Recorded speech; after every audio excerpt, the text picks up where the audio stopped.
customers. Alright, it's been a bit since we played this, at least.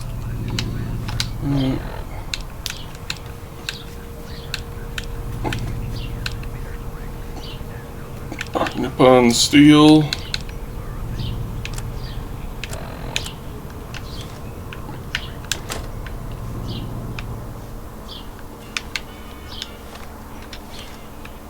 Let's see, how do we look again?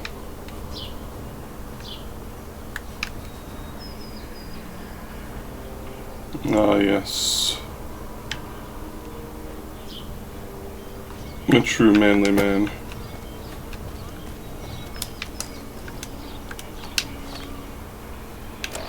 Alright.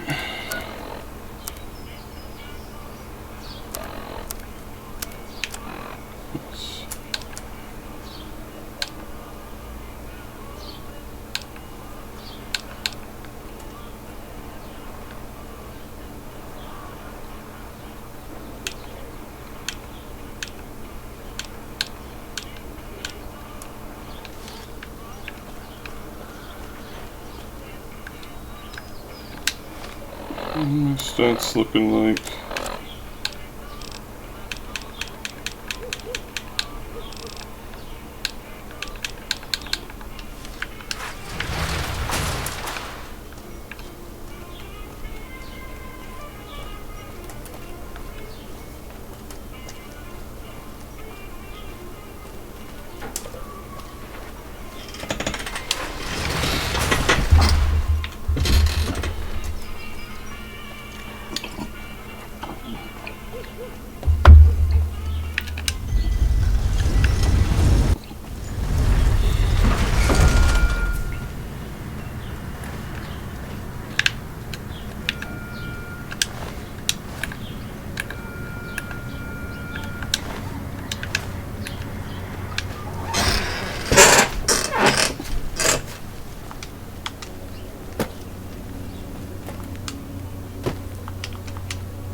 Let's get a job. I'm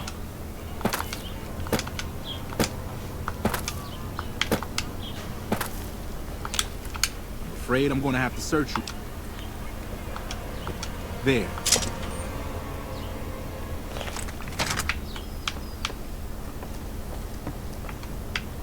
Welcome to the Silver Rush.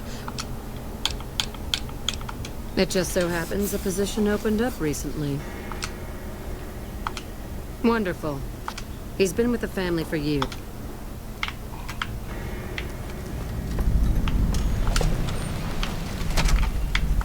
Welcome to the Silv... Oh, crap. Don't tell me you're my new guard.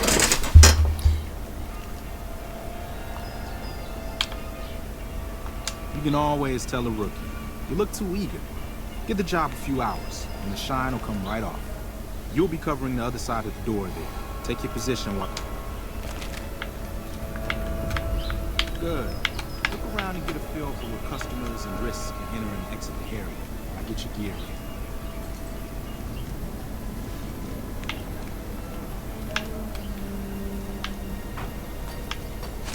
in. Okay, now let's get you geared up. First, your armor. Standard issue is your run-of-the-mill combat armor, with a nice dark coat of paint for both brand recognition and sheer intimidation. Next, your weapon. Guards are required to use rifles. Anything lighter compromises your combat effectiveness. Anything heavier and people are too scared to come in the door. What's your preference, laser or plasma? Nothing wrong with going plasma. Just make sure you hit what you're aiming at. Now that you're equipped, a quick word on the job at hand. In a nutshell, we're here to keep the riffraff away. Drunks, punks, and capless vermin are to be turned away. Potential customers are to be permitted normal entrance. That is, after we pat them down for weapons. An unarmed man is a lot less likely to try to steal something with several armed guards around. Don't start any fights. I don't care if some jet junkie just assaulted your mother. We're here to promote violence elsewhere, not start it here. Lastly, don't abandon your post. We're getting paid to stand next to this door, not talk to someone down the street or head to the casino. That goes double for any thoughts of splitting with that gear. Every now and then, some young punk thinks he can run off with Van Graff property. Trust me, the rifle and armor are nice, but they're not worth it. Other than that, relax. There's usually some eye candy coming and going from the Wrangler over there at some point, so the view's not too bad.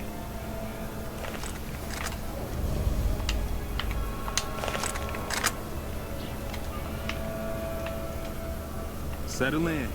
You got some hours left before the shift ends.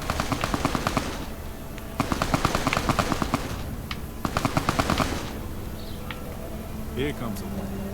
I'll let you handle this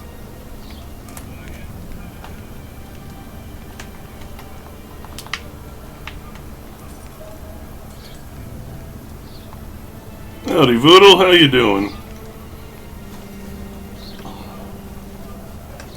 Hi there. Is this where I can pick up a laser gun? Sounds like it's Good. Just stick to the rules.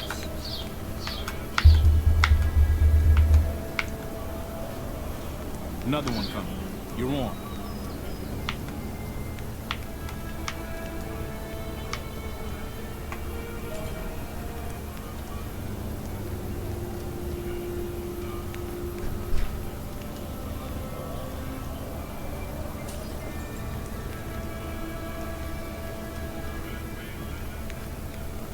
Hi. I was, in the area and thought I'd stop by to look at your weapons. Can I go in?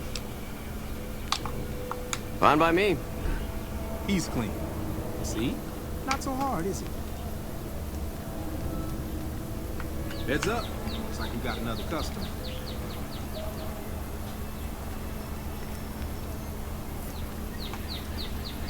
Same old, fair enough.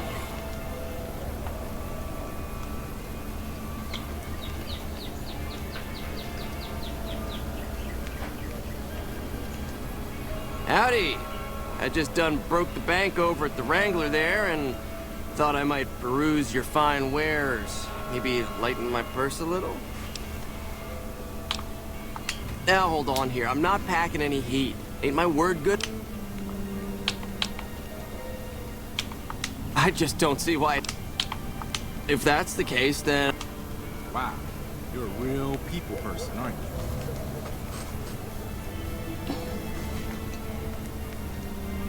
Looks like that guy's headed this way. Don't screw it up.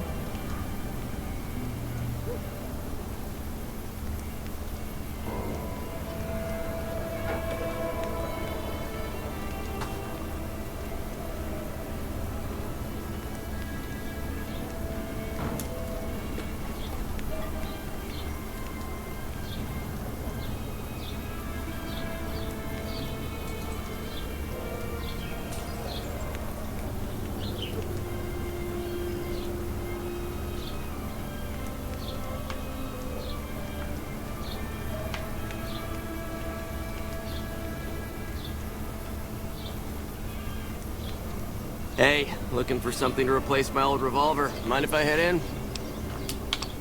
That's not really necessary, is it?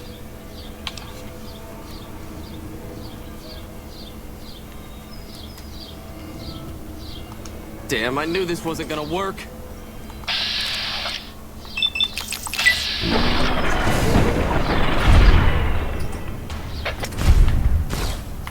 What in the hell do you say? What was that about? Help me clean this up. No one's gonna want to shop here with a corpse out front.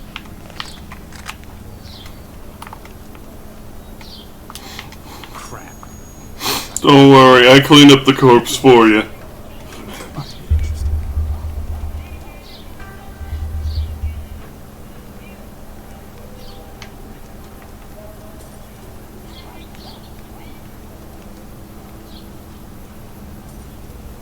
Hey, Looks like you've got a little helper today. What can I say? Business has been good lately. I can afford the help. Good to hear, buddy. Is the boss lady in? You know she is. Why don't you go in and say hi? Nah, I got some rounds to run. But do pass along that I'm always thinking of her. Actually, I got a better idea. That's a good dog. Way to keep your head, rookie. Let's hope for you yet. It's just about closing time. Oh, I'm gonna need the...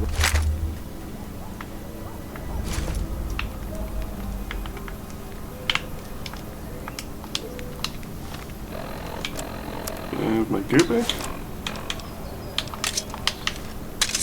My pure Nippon steel. Hello. Simon's been telling me how it went. Let's do a quick recap.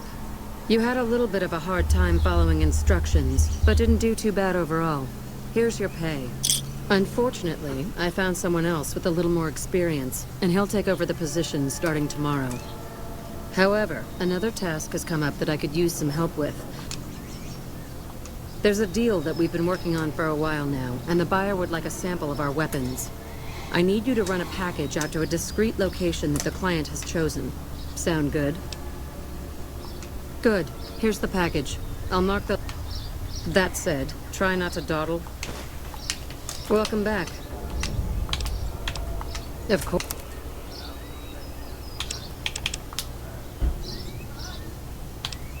Cleansing flame. Where's it? Smitty Special, that's the one I'm thinking of. Spurtlewood.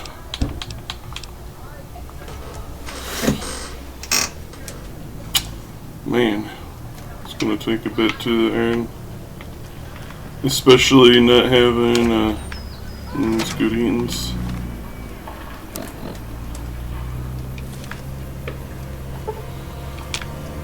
Where am I going? Fumbling over my buttons.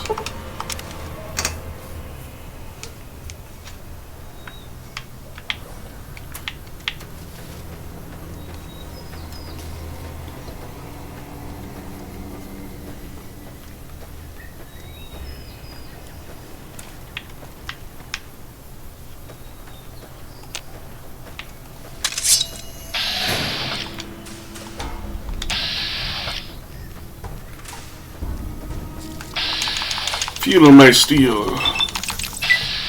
Super. How could you miss? You goober.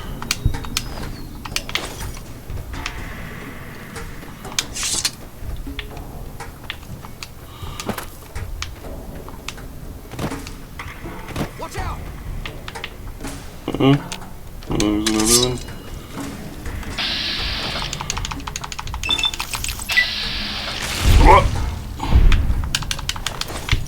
Tasty.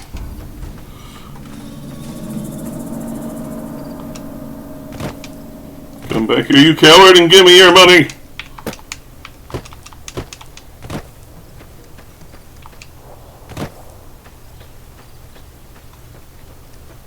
Are you the Van Graff's emissary? Do you have what we... Huh. Then our...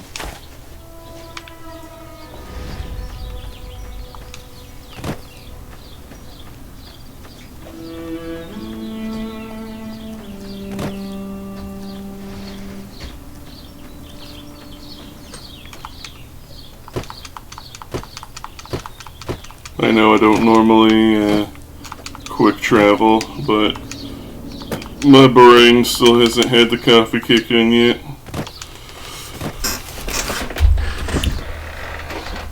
Today I am drinking Mandalorian Biscar Brew, which is a blondie flavor coffee. It's pretty nice.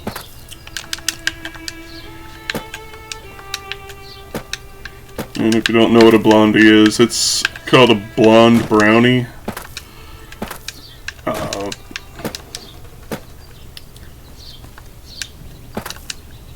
Which is basically a brownie, but without cocoa, in a way. It's more a vanilla sort of cake brick instead of chocolate flavored cake brick.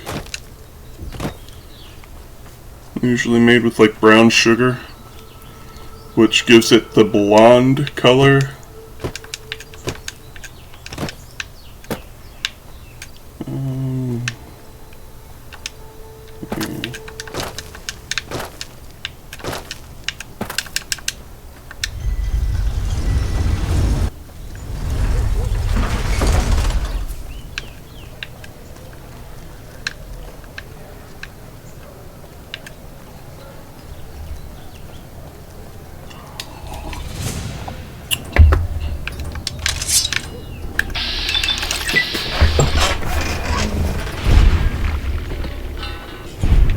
Pure Nippon steel always wins the day.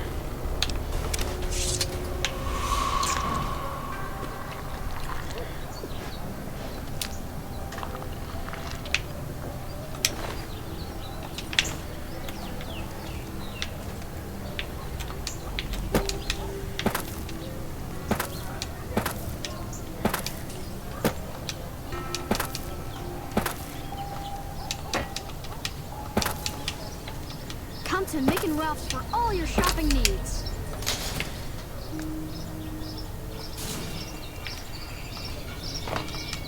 Want to get lucky? Head on down to the Atomic Wrangler.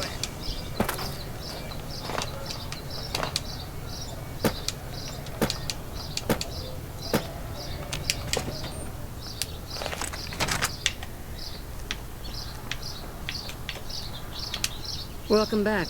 Did you have news? And? Good. Good. Oh, Jean-Baptiste was talking about a matter earlier that he needs help. Just the person I was looking for. Your name came up in a discussion we had recently. My sister is very impressed with you so far, but I'm not. I don't think you have what it takes to work for this family.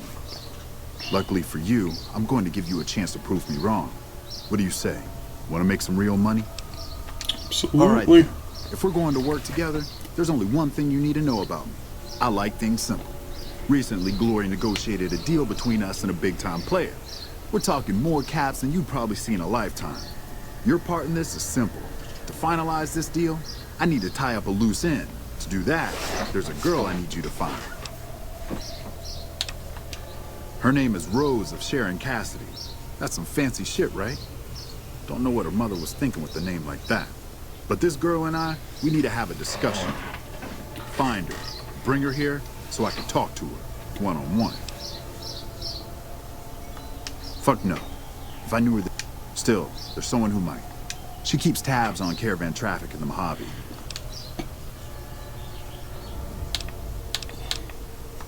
Find her, bring her back here so we can talk.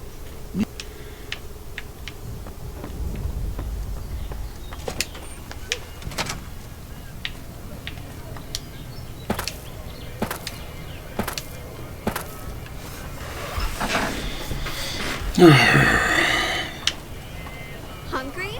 Thirsty? Horny?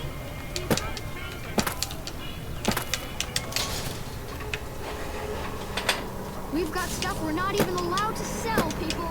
Only at Mick and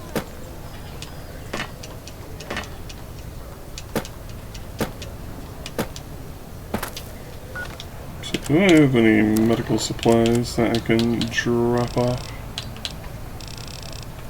I probably do.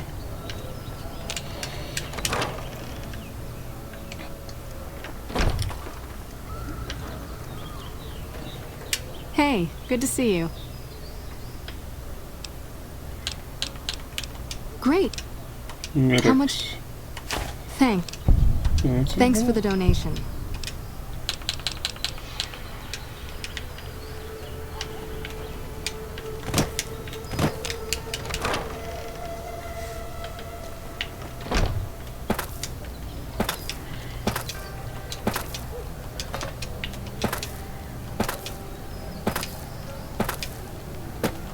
Evening.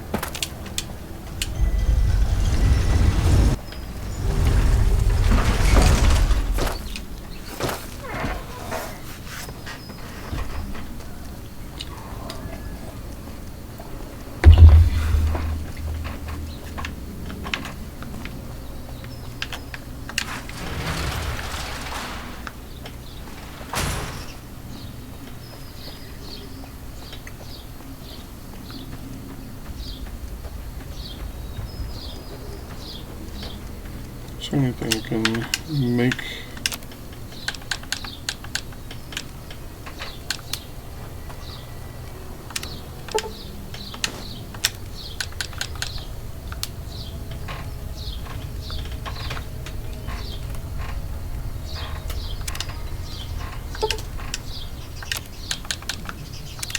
Alright, purged him.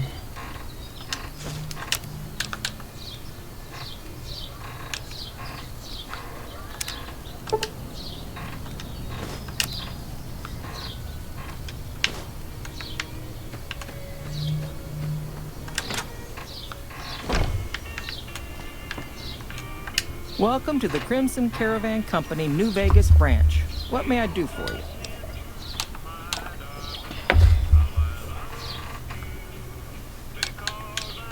Coincidentally, I'm also looking for him.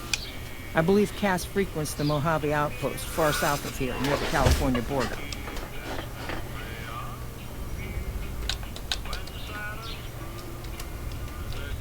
It's been a pleasure.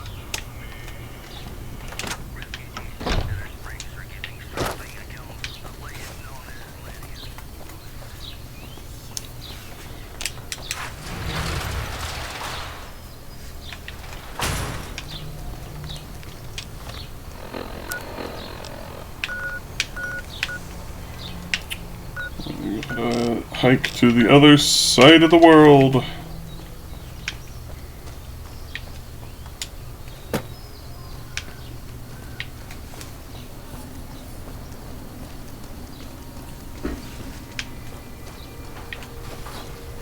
What you got? Hey there. Need anything? Sure. Do I have anything that I can knock off?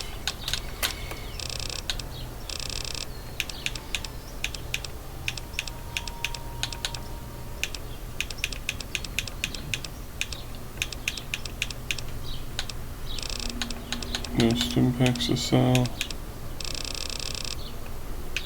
Nope. That.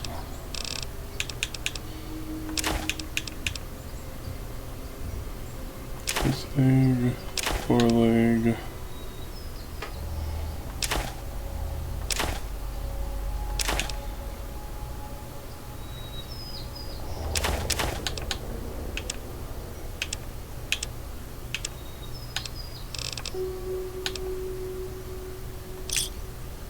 Thanks.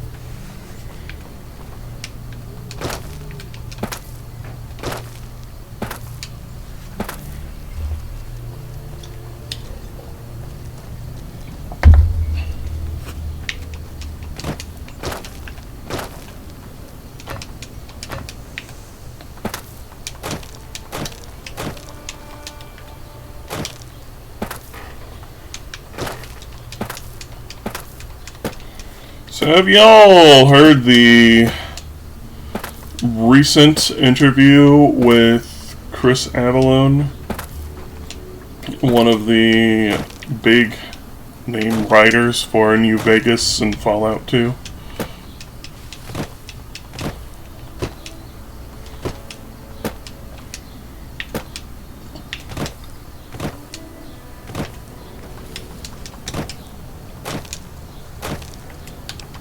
Always be shaven.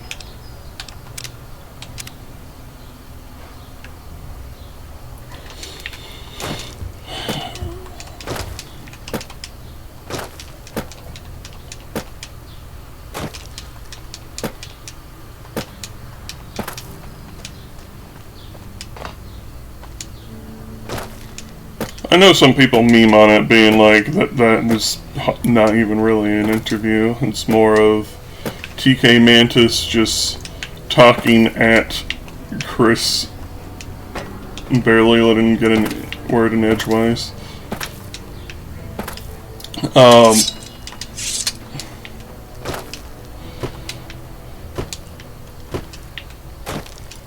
It's quite interesting, some of the revelations given out of that interview. Like the reason why a New Vegas remaster is unlikely is not just because Bethesda is jealous, but also a lot of other funny things. One of which being that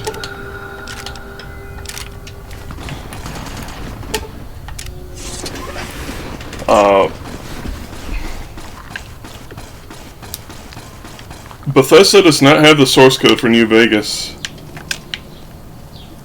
and Obsidian does not want to give it to them.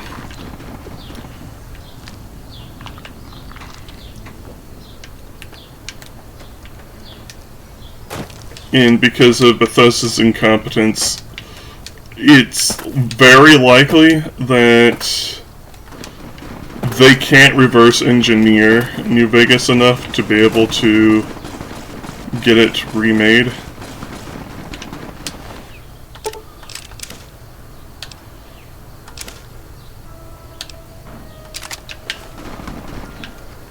Without their help.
Just as a really poorly paraphrased version of what he said.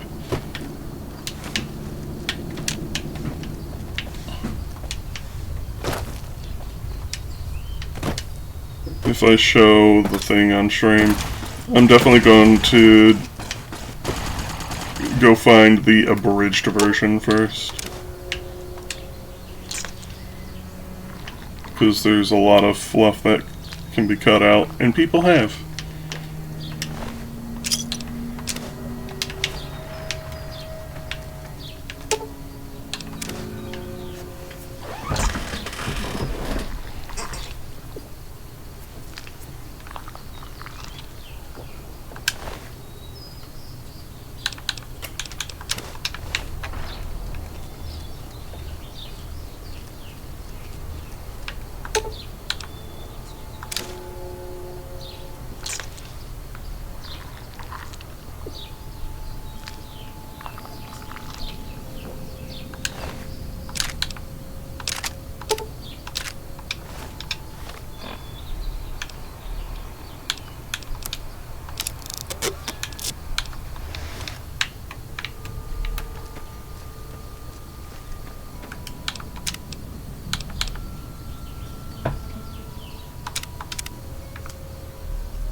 This way, horse noodle.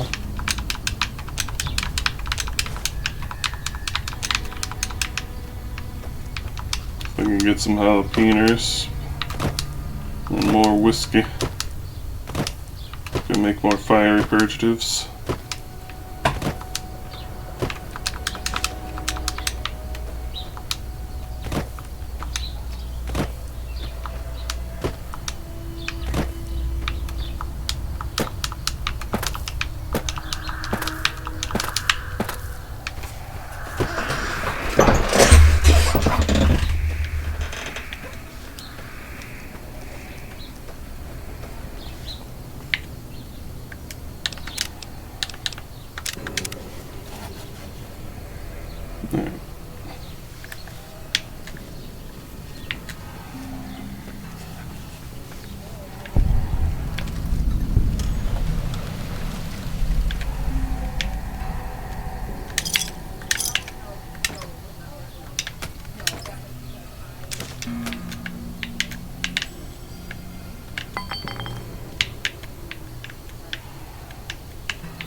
What? Over cucumber.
Do I super slam? Okay, I do. Unlucky.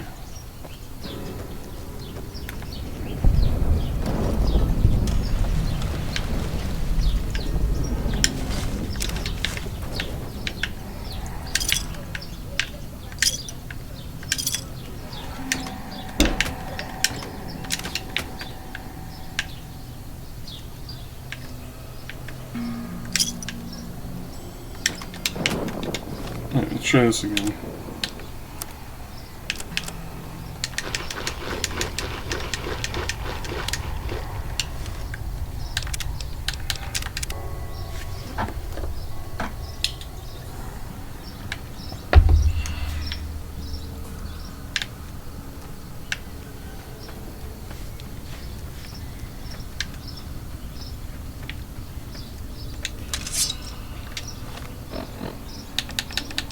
Silverstein.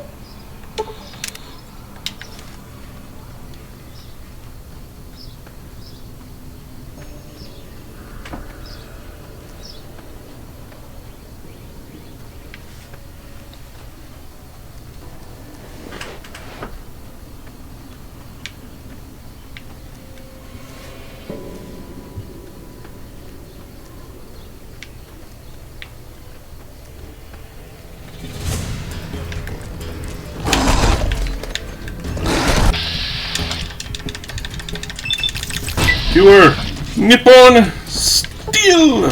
Haha, toppled him.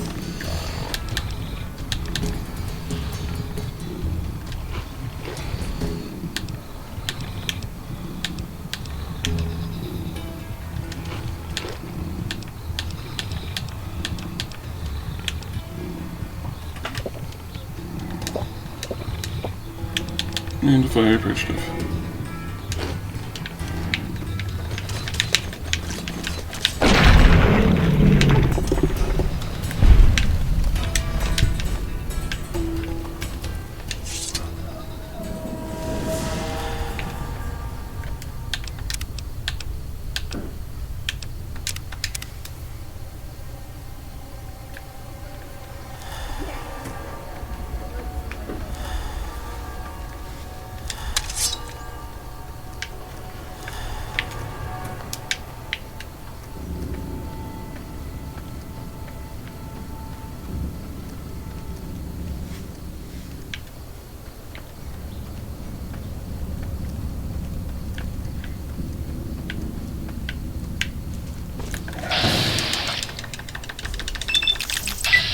Keep up!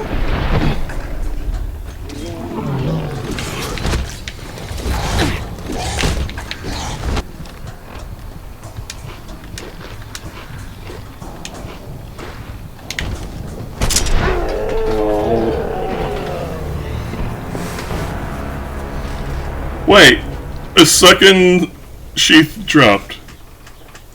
What's going on?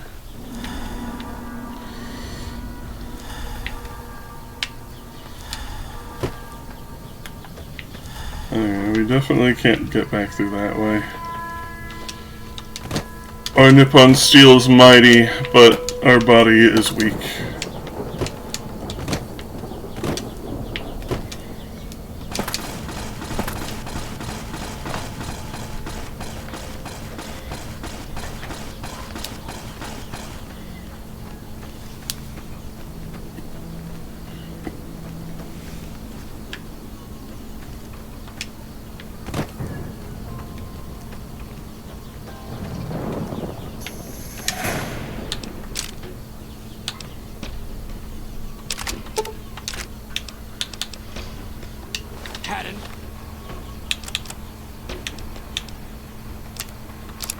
Now?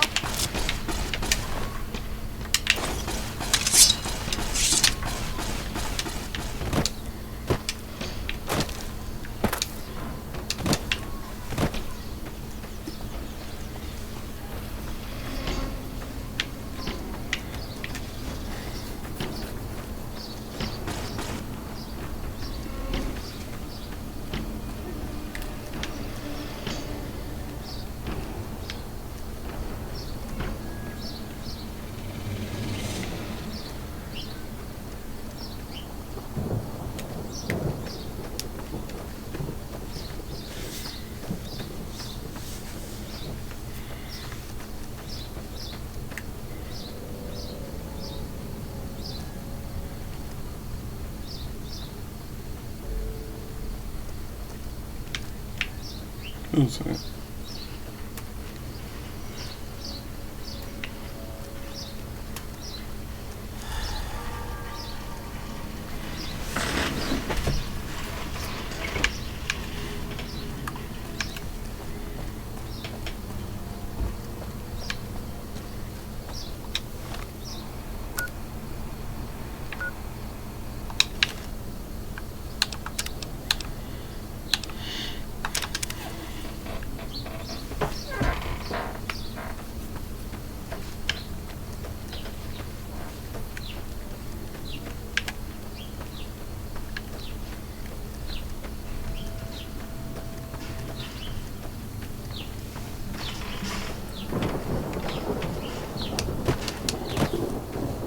Sure, boom. Oh no.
Bitter drink. We call that coffee. Which my cup runneth dry. I am truly the most pitiable being alive. In order to make up for it, buy me a new monitor on my Amazon wish list now below the stream.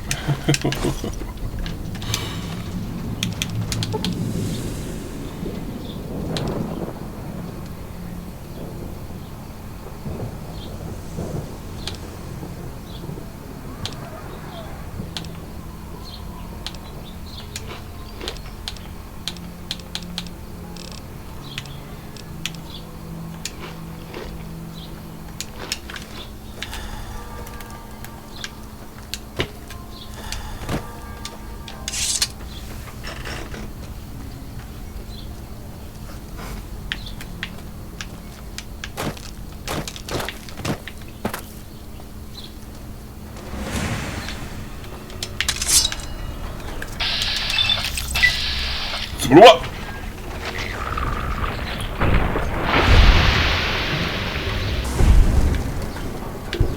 Give me your juicy bits. Give me your juicy bits. Yes, my juicy bits. Truly, this is a tragic day.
Mojave Express Dropbox.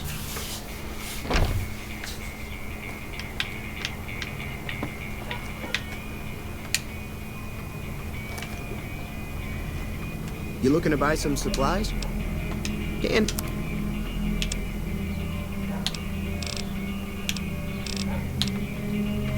Boxing tape.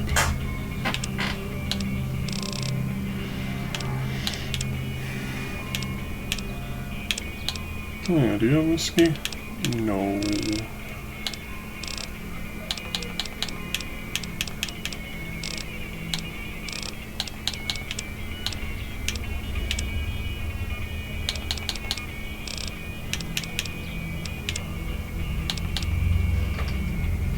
This, that, this,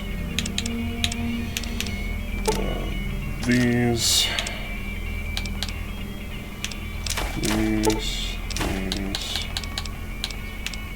that, these.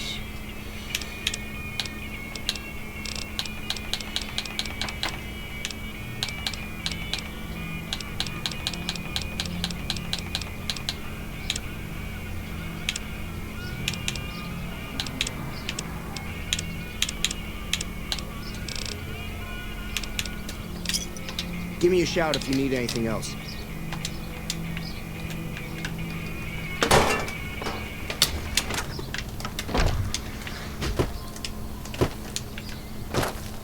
Goose beans. Oh yeah, one of the most wildest things in the interview with Chris Avellone was that Bethesda actually made a PowerPoint presentation on why New Vegas was bad. Made the guys fly out to their studio to see said PowerPoint, and then basically said, "We're never working with you ever again. Bye."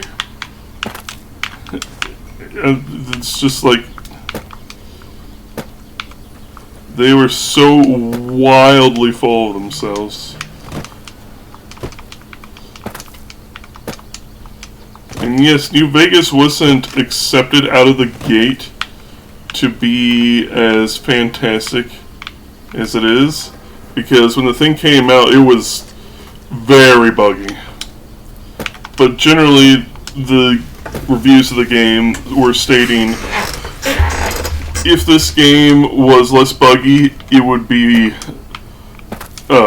phenomenal. And they did patch it over time, though it's still among the least stable of Bethesda brand games. Though it's really Bethesda's own fault as to that happening.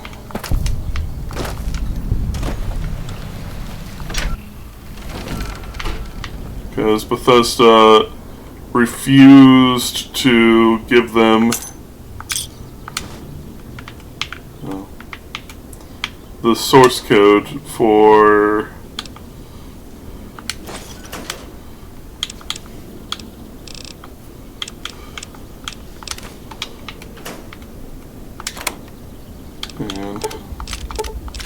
they refused to give them the source code for the game, basically. So they were pretty much just making a glorified mod at first, and only had the source code to actually properly do the game up and make code and stuff. Months. I think it was like 6 months into the development cycle, which means they had essentially a year in order to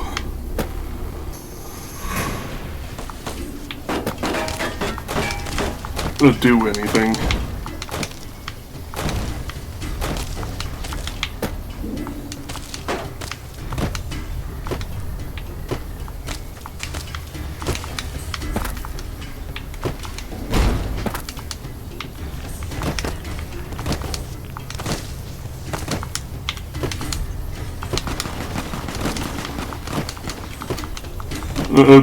Bethesda also refused to let Obsidian work on the game again after a while, so that's why the game has never been officially patched.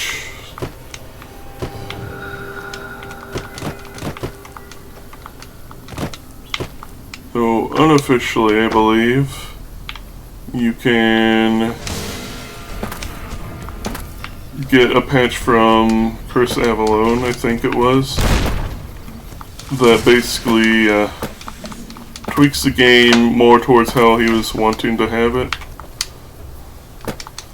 But I haven't played with that mod, so I don't know.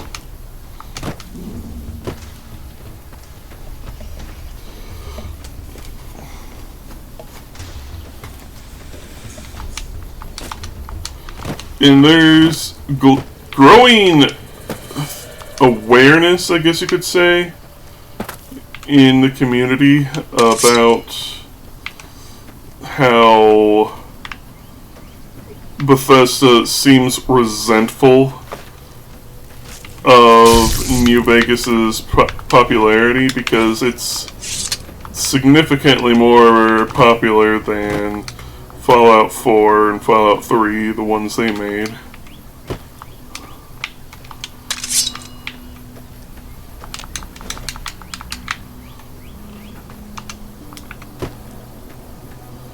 And Bethesda's continued decline in quality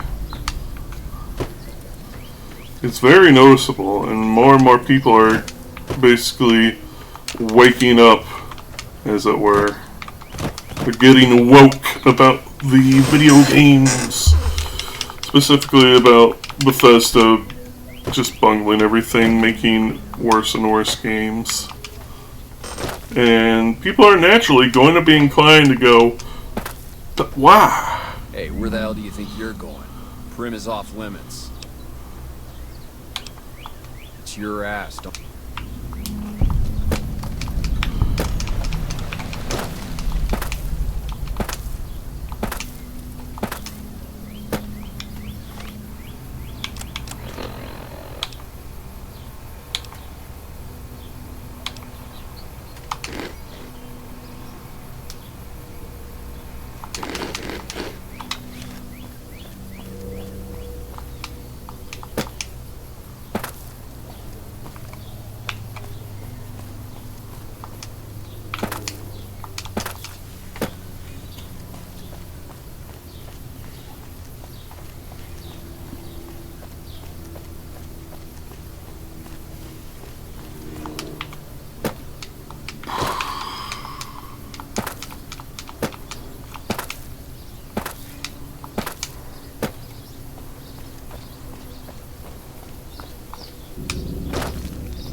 But it does seem hilarious that Bethesda's own greed is what's biting them in the ass for making a New Vegas remaster.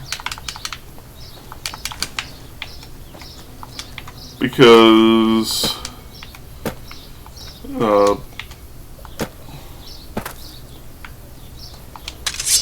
these guys?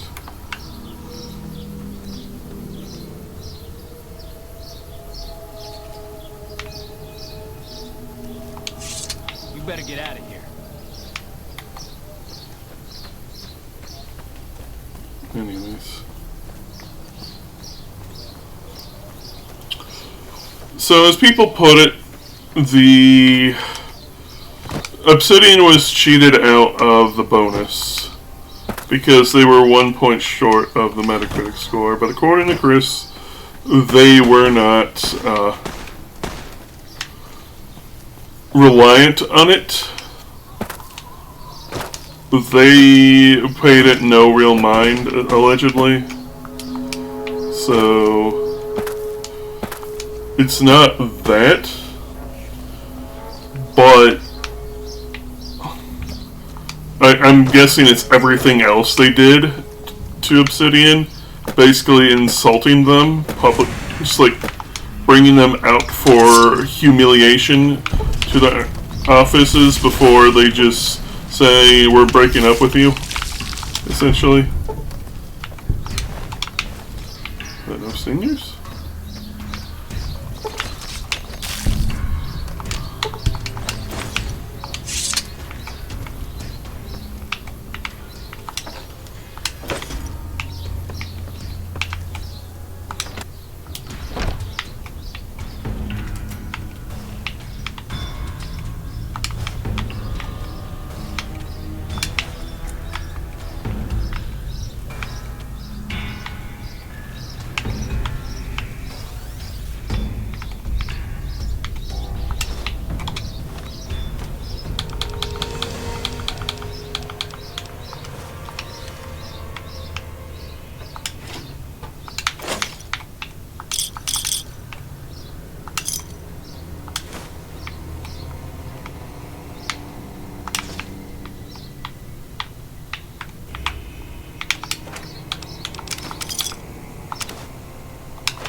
But their own greed and hubris basically bit them in the ass.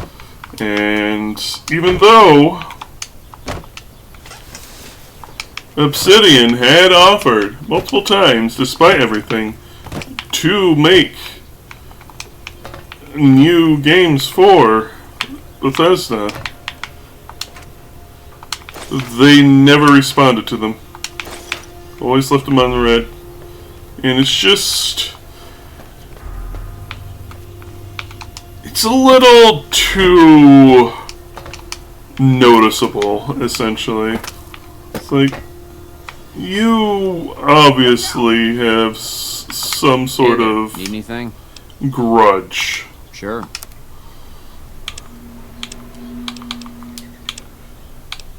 Like, despite them being like the sweetest darlings ever, they're envious of them.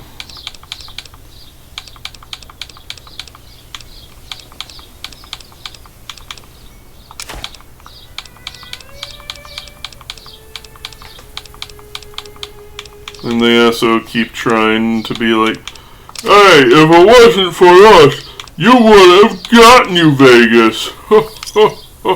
So pretty much we made New Vegas. And it's cartoonish. It's like, no. They act like if it wasn't for them, that Fallout wouldn't even exist anymore, when that's not even remotely the case. Because Obsidian was trying to buy the rights to Fallout so that they could make the games themselves, when Interplay was basically selling all of its IPs off when they were going under. But Bethesda came in and slammed down a bigger sack of money, essentially.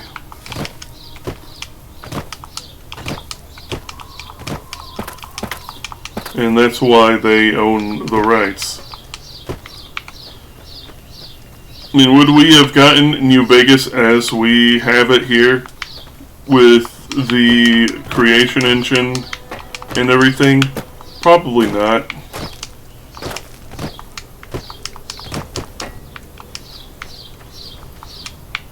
And I feel like if we have to give Bethesda some credit, they did make Fallout become part of the public conscious, because they were riding the highs of Oblivion's success.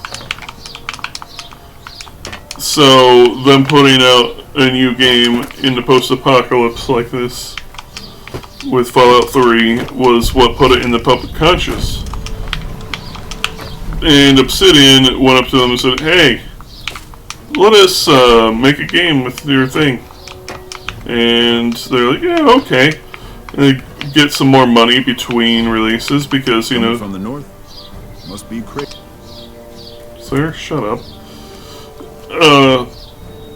They wanted to get some money between releases because Skyrim was still, you know, like a couple years off.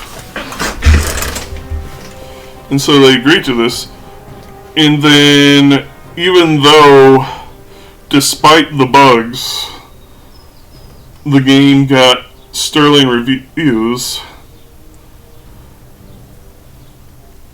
Bethesda basically just said, no, you guys did a shit job, bad. But then they just keep profiting off of it, as it were. Like, that's one thing that Chris Avellone was making it apparent, is that why do they keep saying these things when they keep profiting from it? Watch it. The math just ain't mathing.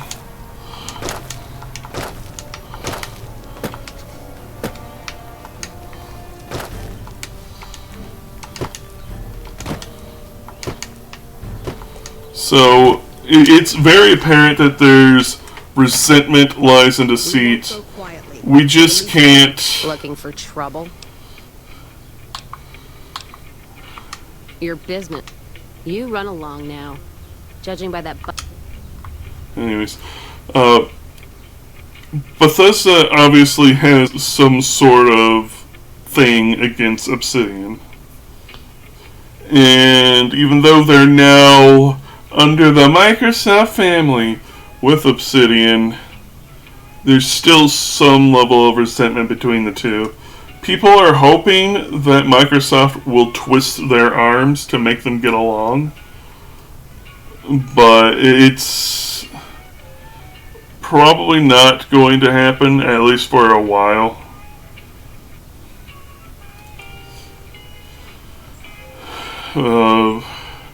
Not that modern day Obsidian is what they used to be by any stretch, nor is Bethesda what they used to be either. They're both just sort of skinwalkers and shells of their former selves. The only thing that prevents me from saying that Bethesda is a skinwalker who truly, as Obsidian is that Todd Howard is still like a big face of the company. It's just that they have Emil Pagliarillo. He keeps failing upwards, basically. He gets put more and more in charge of things when he's very incapable of being in charge of things. And I've said it before and I'll say it again, I don't think he needs to be fired, I just think he needs to be demoted.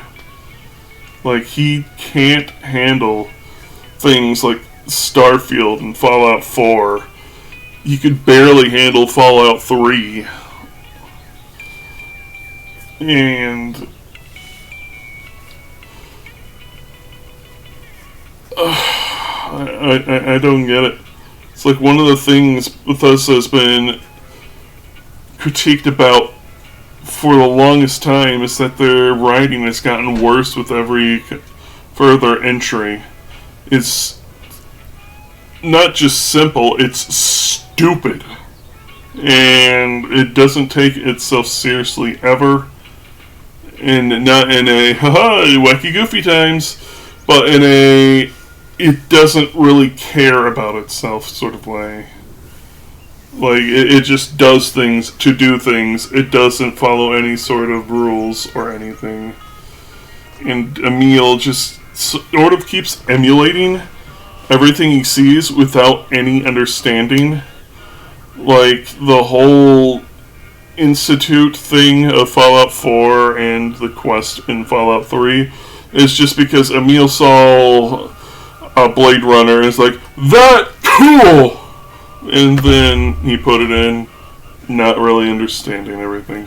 And he just keeps doing that with so many things. He doesn't understand anything. He has a very narrow worldview. He's a very simple-minded fool.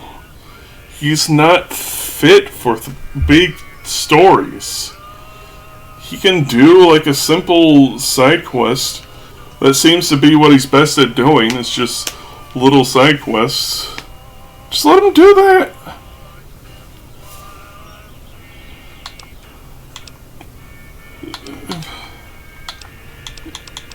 And it's one of those things like, this group, these artists, they used to do great things, and nowadays they're just hollow shells of their former selves.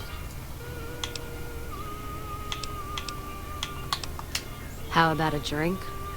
How about a couple is what you mean. Drinking to forget, and it's only getting me mad instead. Whiskey always gets my temper up, now more than ever. Drinking used to cause all sorts of trouble back west.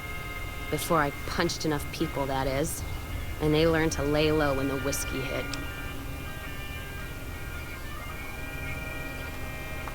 Lost my caravan heading north. The driver burned to ash. And they didn't even take the cargo, they just burned that too. My guess is Legion. They're trying to cut NCR's supply line, and the Mojave outpost is proof. Got us locked up tighter than a New Vegas virgin. No caravans in, out, and just try arguing with Jackson about it. Roads aren't safe, he says. No shit, you washed out old fuck-up. I didn't need a Brotherhood scribe to tell me that.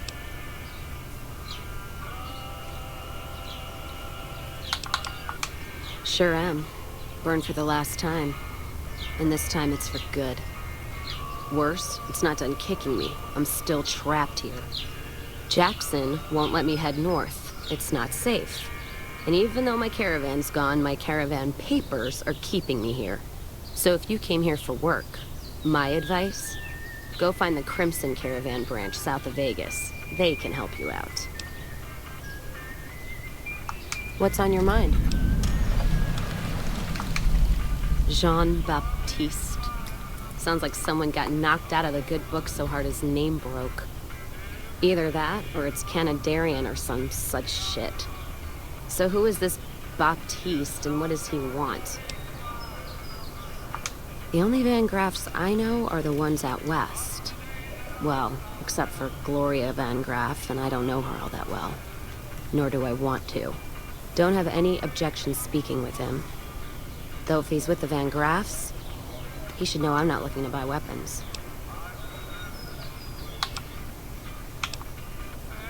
What?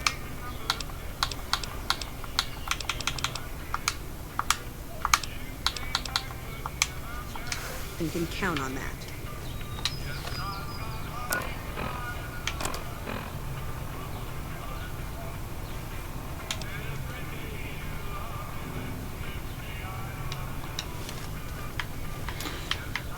First week.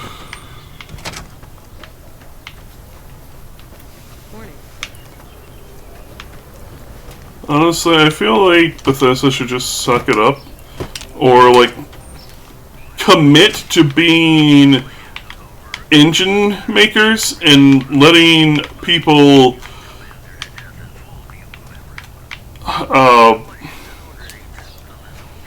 what you call it?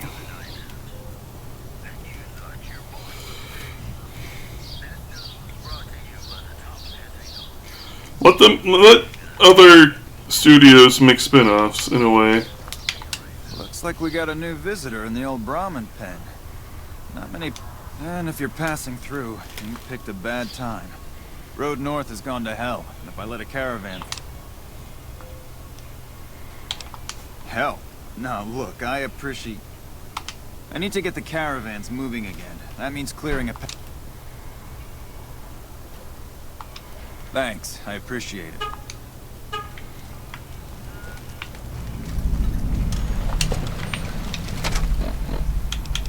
Hello.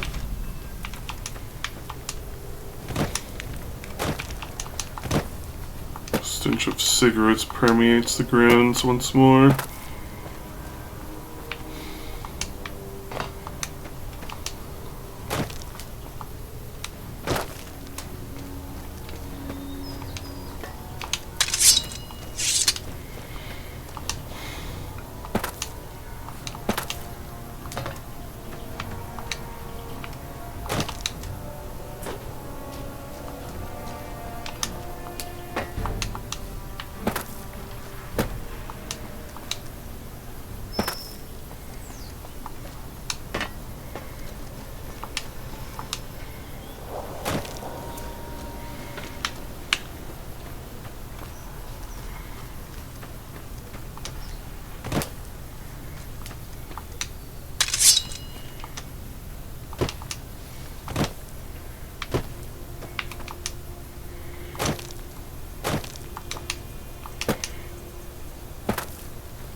But it really does feel like it.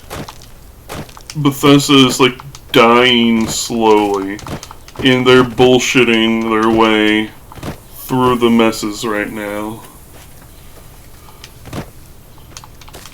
But the writing's been on the wall for a long time.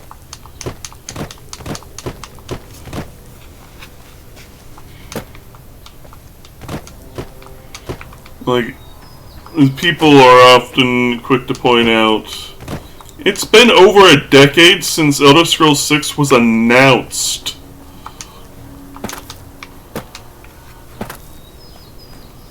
And it was 8 years between Fallout 4 and Starfield.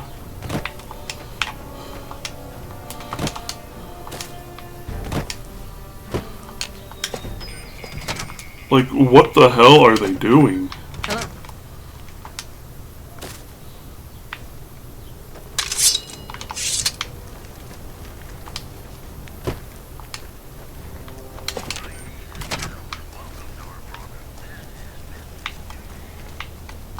Appreciate the help. Wish I... No, I mentioned... Still, a requisition form or two can get lost, and they're not gonna come...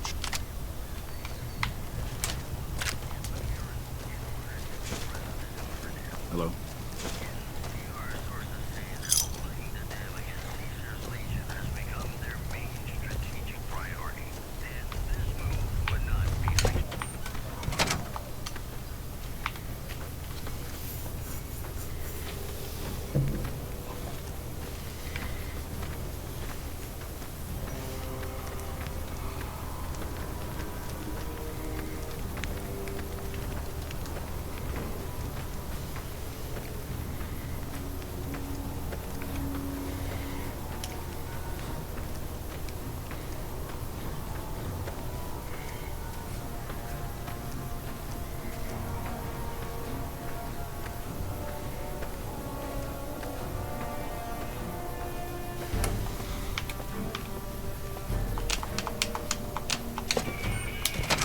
Hey. New face in the outpost. Must have come...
Hey.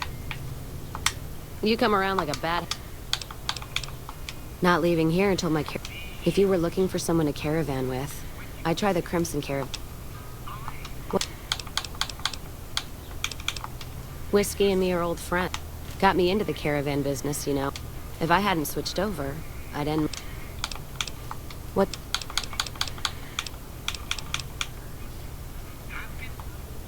Jean...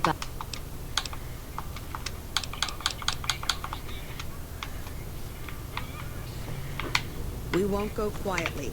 The Legion can count on that. Yeah, it just feels like bad practices.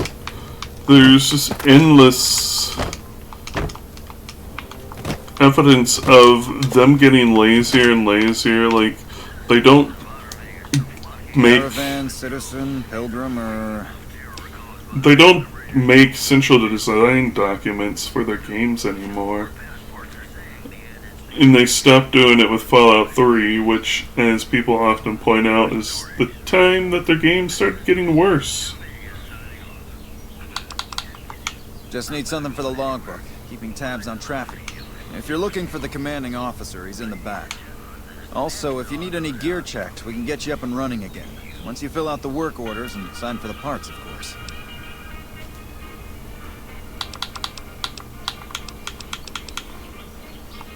I suppose you could talk to Goat. Not exactly sure. Radio's been on the fritz, and since I haven't heard any shooting, I don't think...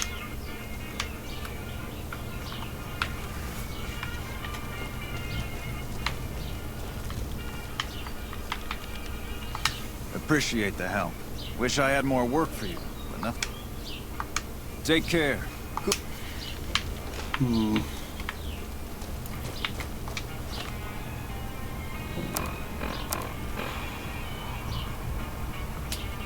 Hmm.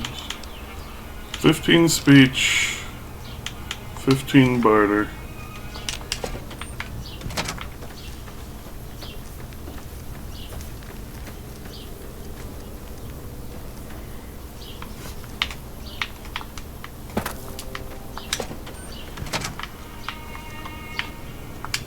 You come around like a... Not leaving here until my caravan paper's clear. Or my title goes away. If you were looking for someone to caravan...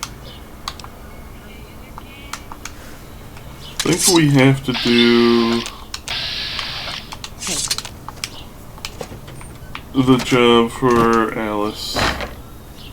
Which is annoying because that means we need to walk back to the other side of the fucking globe again.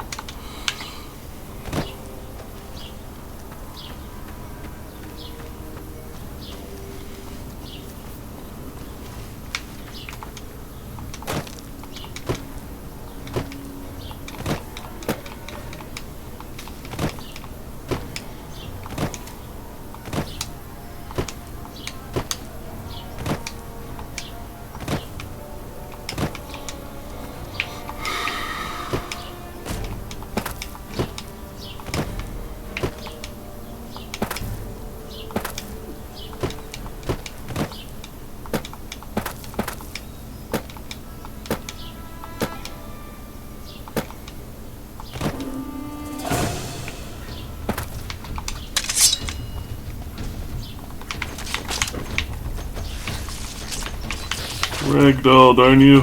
Ragdoll. Lamau.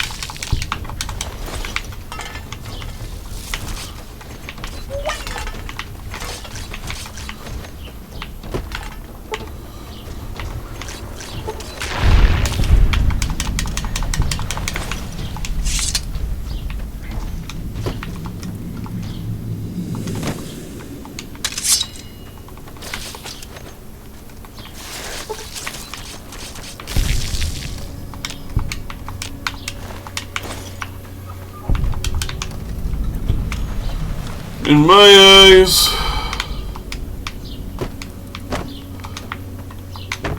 Bethesda, and I guess Obsidian, they're not what they once were.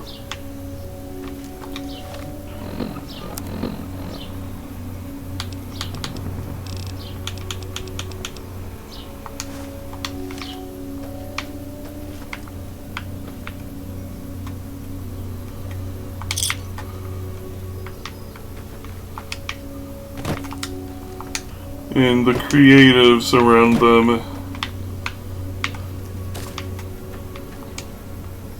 have either lost their spark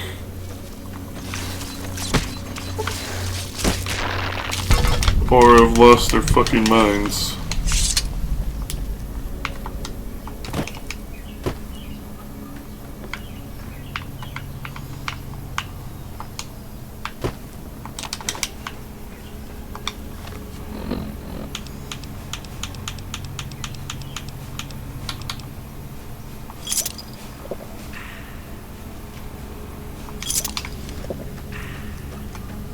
Coca-Cola.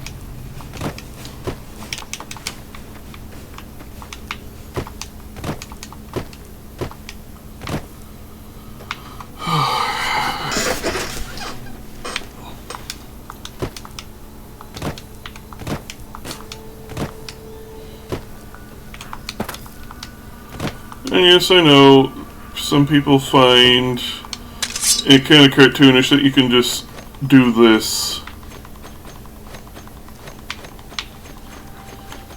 In the likes of, like, Oblivion and this generation of the Creation Engine Fallouts.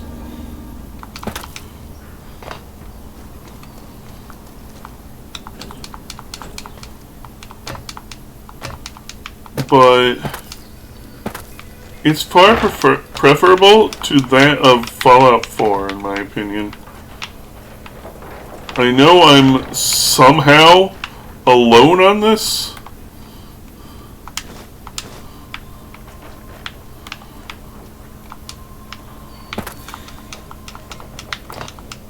And I say somehow as in, like, why do people like Fallout 4's combat so much? I mean, genuinely, it feels so bad.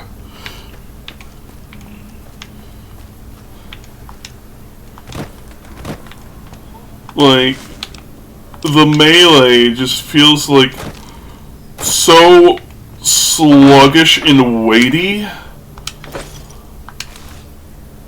but without the impact to warrant it. Like, you have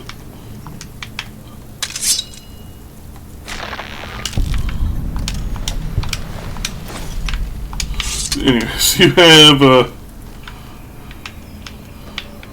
like a super sledge, and then for some fucking reason a guy with a butter knife can just parry it. Just like, he puts his arms up, or even if he is unarmed, just his fists, and poof, your attack does nothing. Even if you do a power attack, it's basically Skyrim's combat, but worse.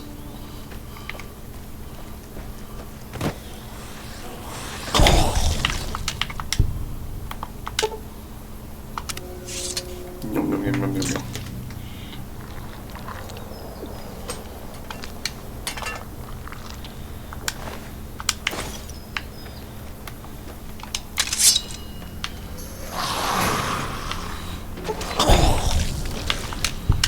And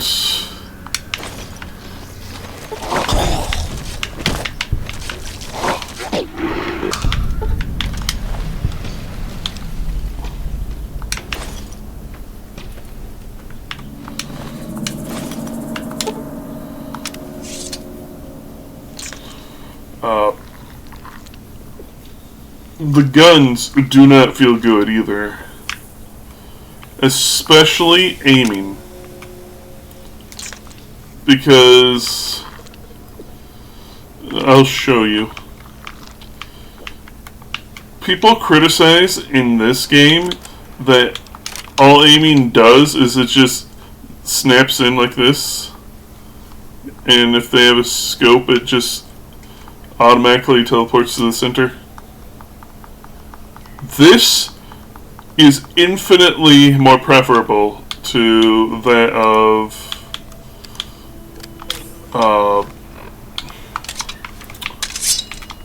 Fallout 4's, where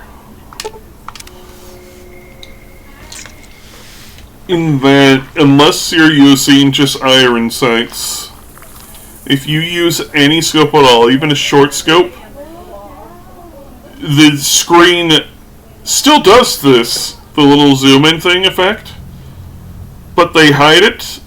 Like, even though it still snaps the center, they hide it by making the screen go to black, and then you can see through the scope. Why?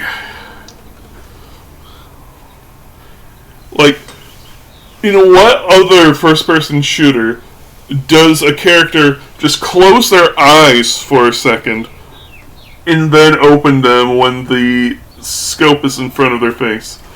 That is so bad. in concept and execution, it's just terrible.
On top of that, enemies are so unnecessarily tanky.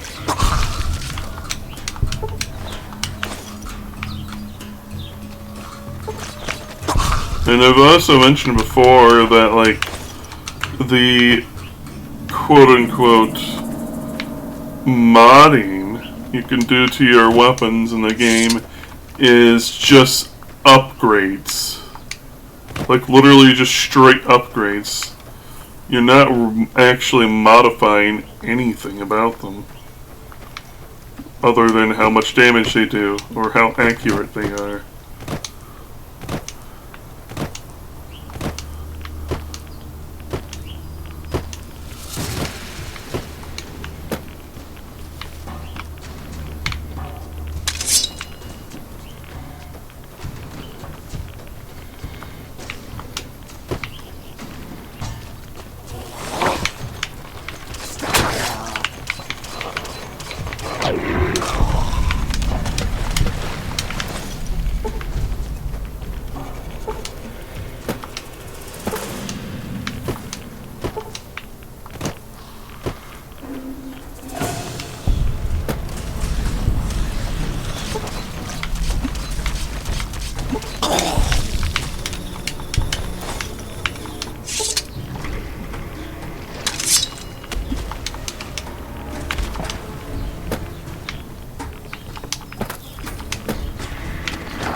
But yeah, people basically have taken the Fallout TV show to basically be Bethesda trying to erase everything that they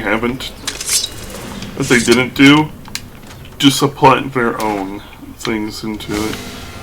My God, if I had hands, I would strangle the life out of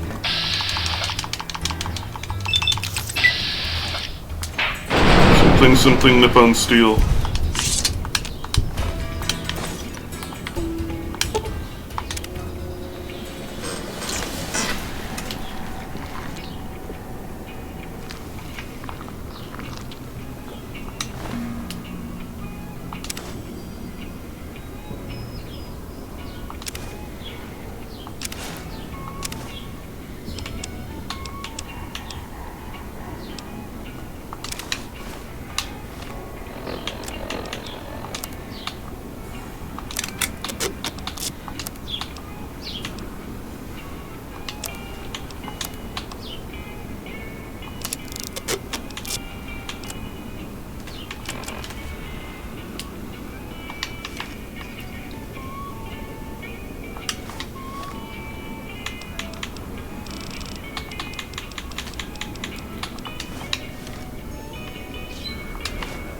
I don't know.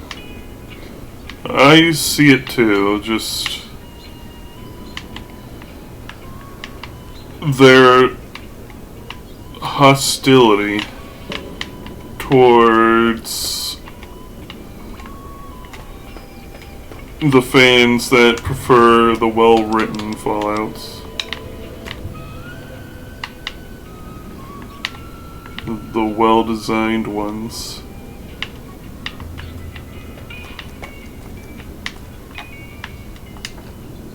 Over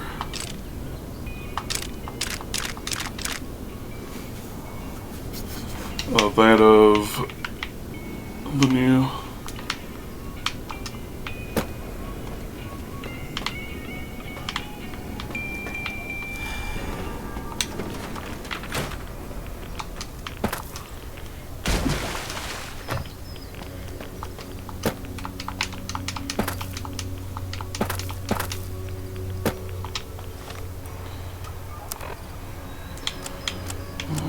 What does that do for me?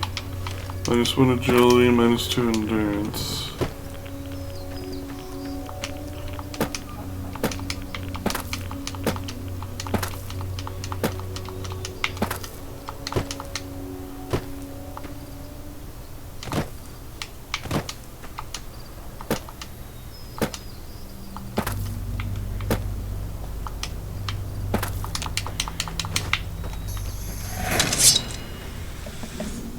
Super.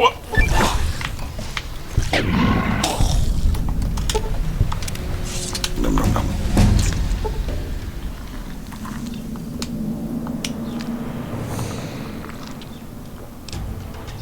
Level 19.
Sunset driving.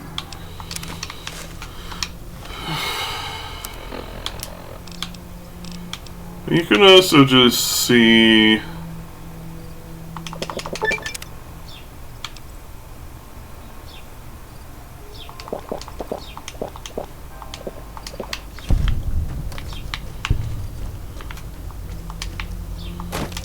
things of like how they'll try different things. Like Emil Pagliarello is who I keep coming back and pointing the finger to.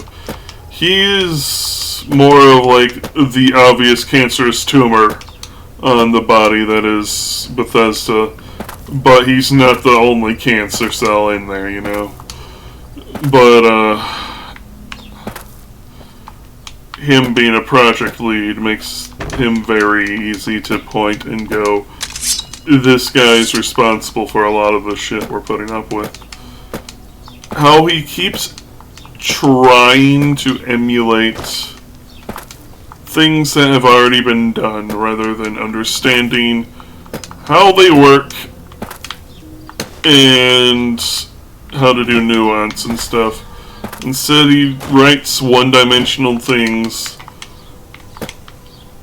and makes references. I keep hearing about some courier making... Howdy. And he keeps seeing things and going, me can do that better! And so, we have the two main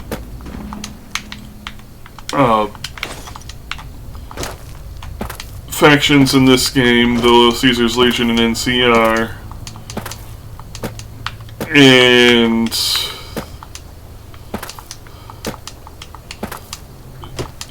he's like, me can do that better. Me put 4.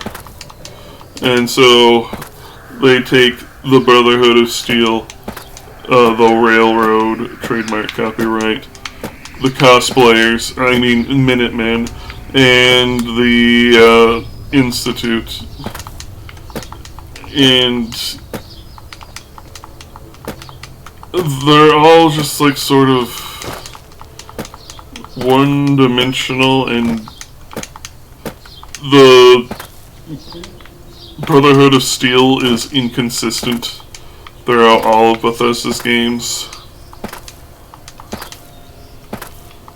So, like, in Fallout 4, they're just, we hate anything not human! Semper Vi! Or whatever. And it's like, what even is this? Like, people often point out, they're basically just Diet Enclave.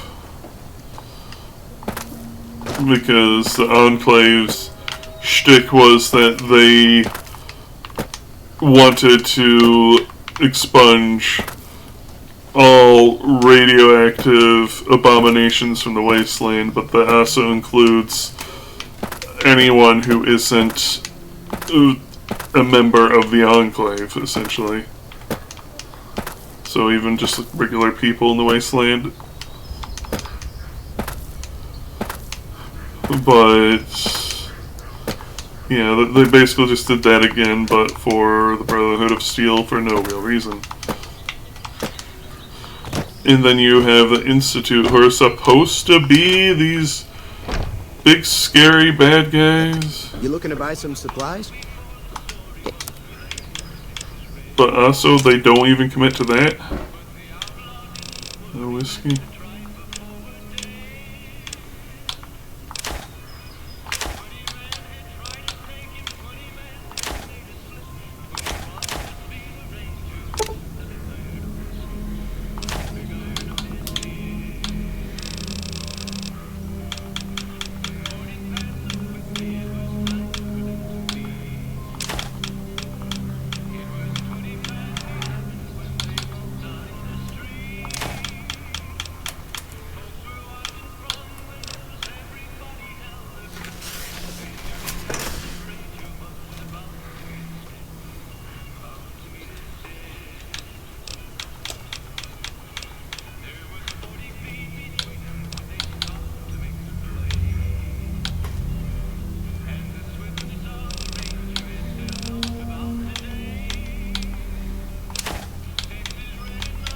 Can't remember if we can give Dr. Bags to Julie Farkas or not. Thanks.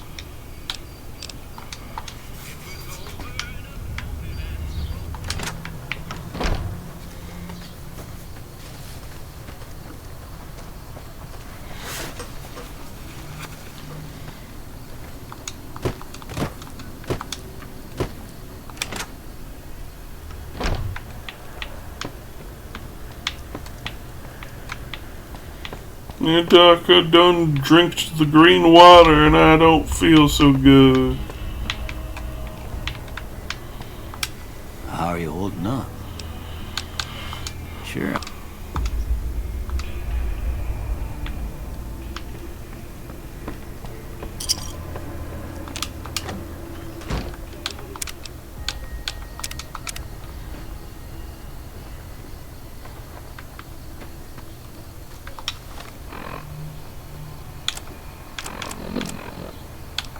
Should sell the ammo too.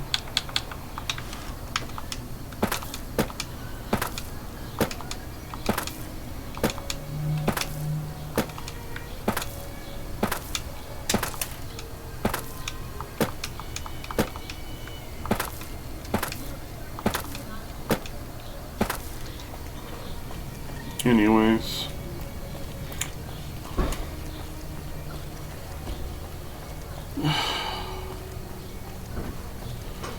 There's just like a lot to dissect with what's wrong with Fallout 4, but they didn't really do anything with what they had.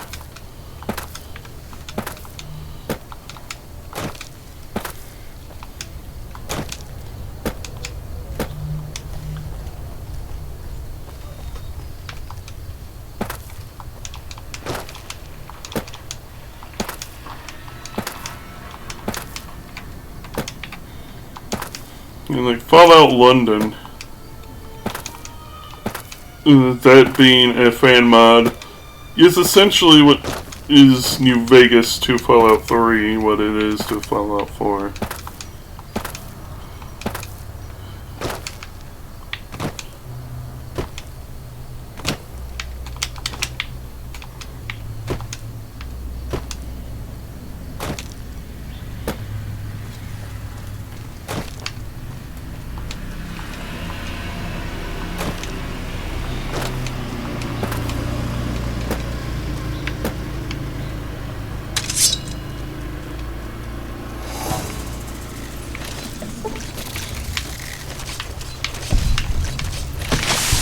Like, it's mythical what someone who isn't a nitwit can do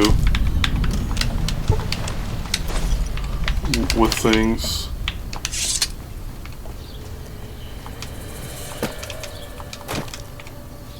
And I'm saying that Emil is a complete fucking moron. Not because I'm wanting to insult the guy,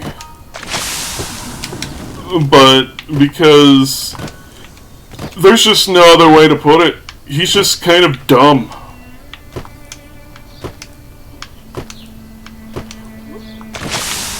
Like, I have no better, nicer way of putting it. He's just a very stupid man. He doesn't have what it takes to be like a big world mythos man.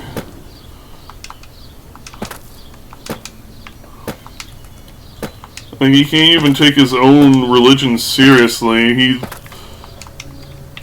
said that while making Starfield and the religions for that, he started questioning his own faith in God, and it's just like, over Starfield. Really?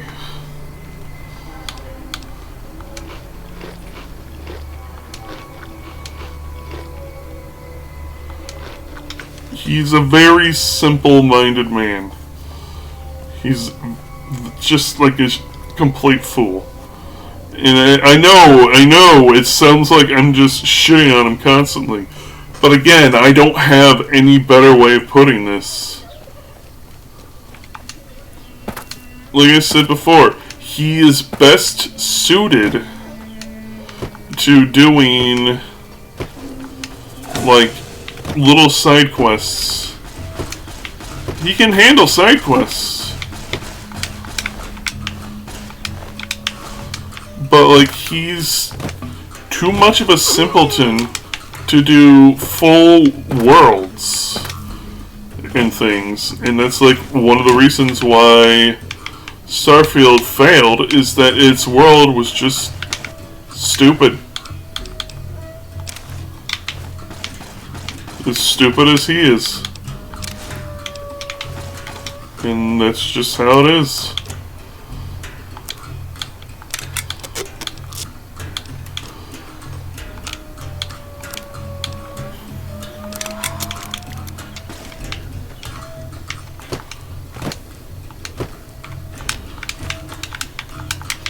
Though the writing is not even the least of concerns when it comes to Starfield, where the game also has, like, it's antithetical to what people like in Bethesda games.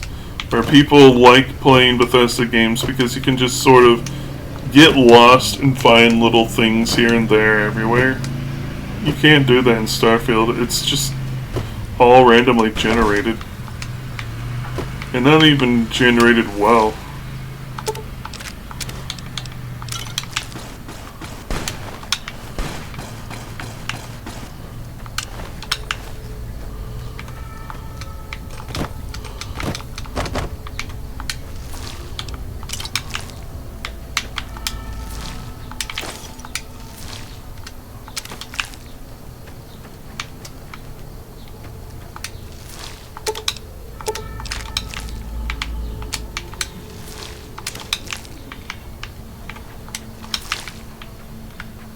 I don't remember if the Ant Queen can respawn or not.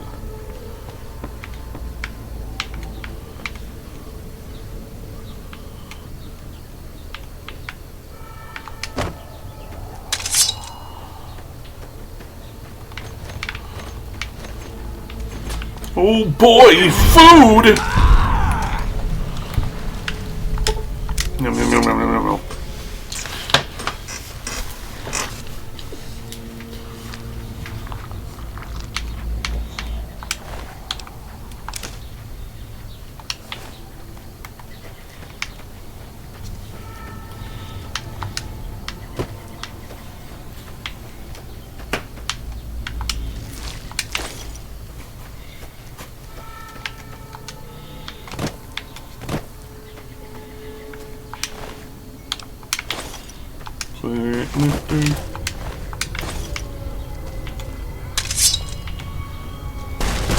Super.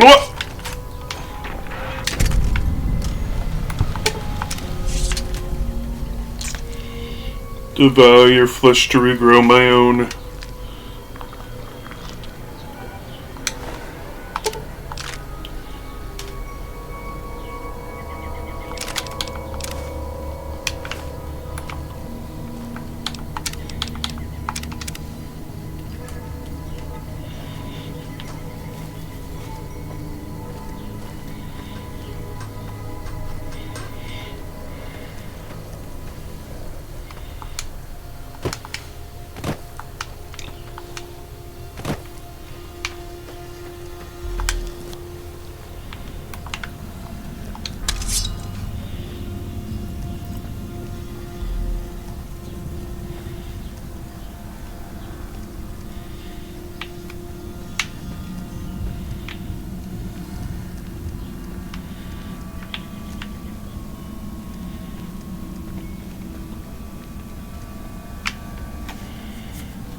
So I guess just the attendant can respond, but not the queen. Tragic.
Anyways.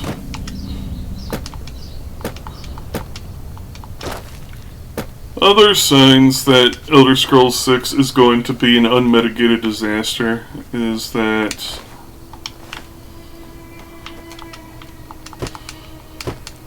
they hired the lead writer of Dragon Age Veilguard to be, I think it was senior quest designer of Elder Scrolls 6.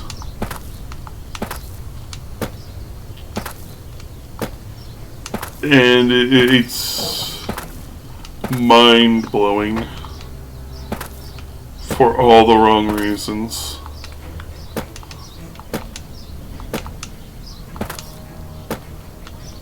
And just shows that, again, people in these big name studios, they all just keep failing upwards. It's absurd.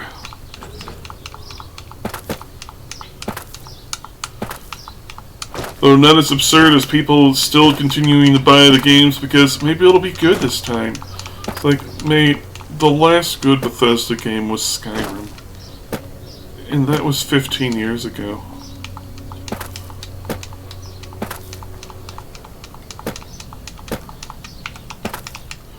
Like, if Nintendo kept failing after the release of Super Mario Bros., they definitely would not be the juggernaut they are today.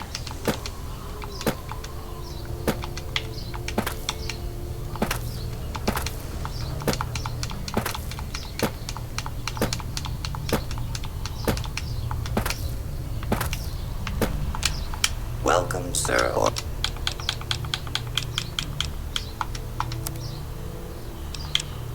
Alright, so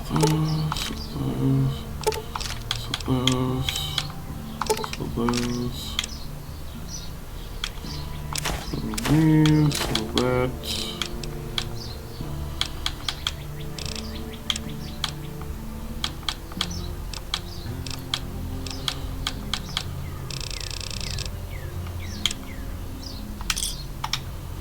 Sounds good.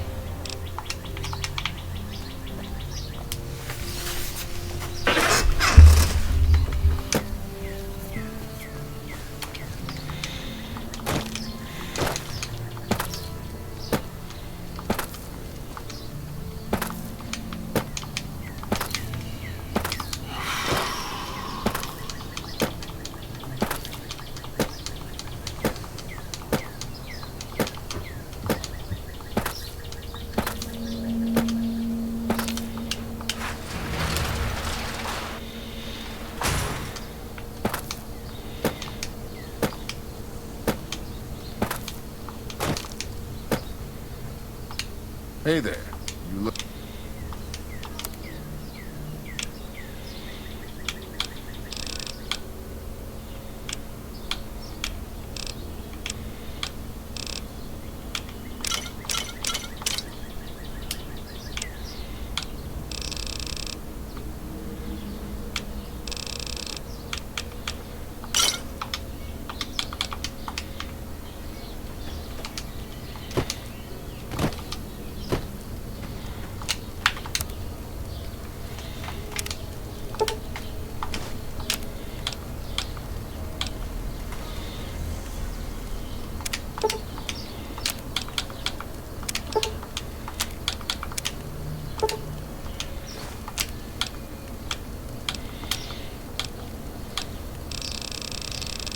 For the fire at Frikasagan,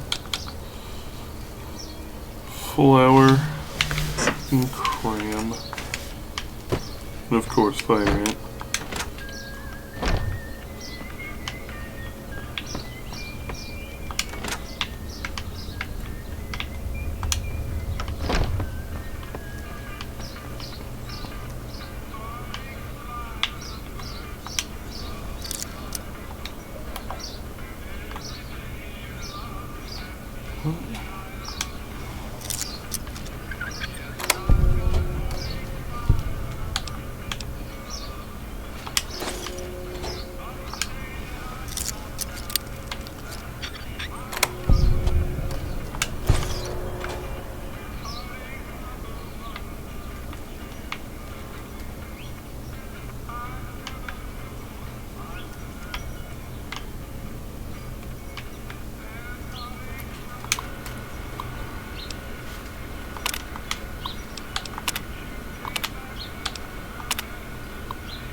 Apple.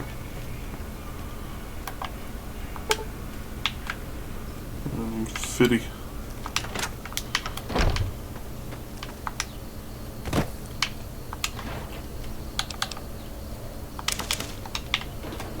Cigarettes.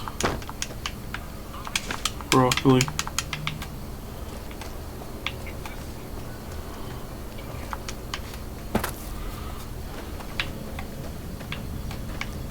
Where, pray tell, is Alice? McLafferty's been riding asses again. Better lay low. Welcome back.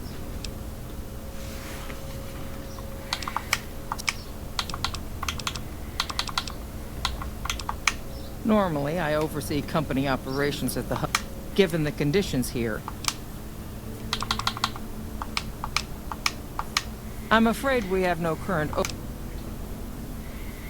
Deliver this invoice to Dr. Hildern. You can find.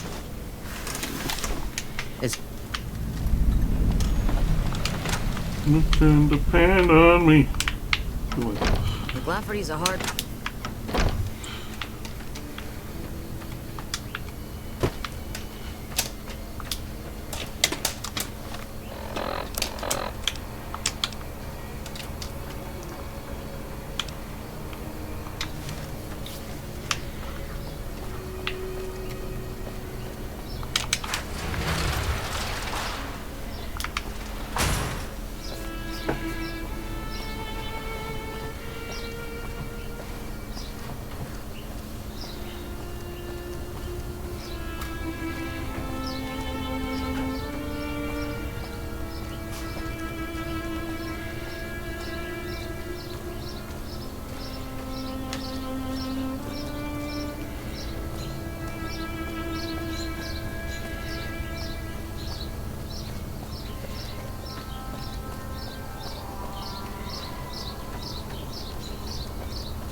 So which DLC should I tackle next?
A pleasure to meet you. I'm Dr. Thomas. From Alice. Crimson Caravan runs a tight operation. Was there anything else? Wonderful. Straight to it then. Have you signed the release forms? Vault 20. All right. Straight to the point. I believe that the inhabitants of Vault 22 unlocked the secrets of vegetative growth. Plants are spilling from their gate. No one tends them. No one waters them. Yet they multiply and spread in all directions. Find the reason for this miraculous growth, and I promise you the OSI will see that you are generously compensated.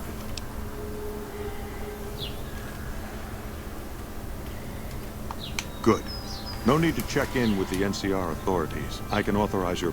Vaults typically contain a server room on a lower level, where they would have backed... Download all the information on the central server to your Pip-Boy, and you'll be... Wonderful. Excellent work. Let me see it. It'll take a moment to decode on my terminal. I think Williams... Yes, here it is. The data is mostly uncorrupted. This will... Here then, as promised.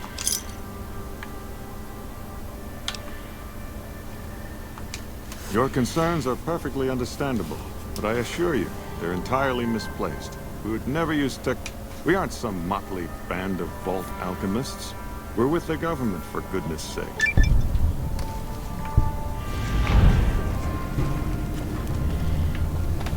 Free XP?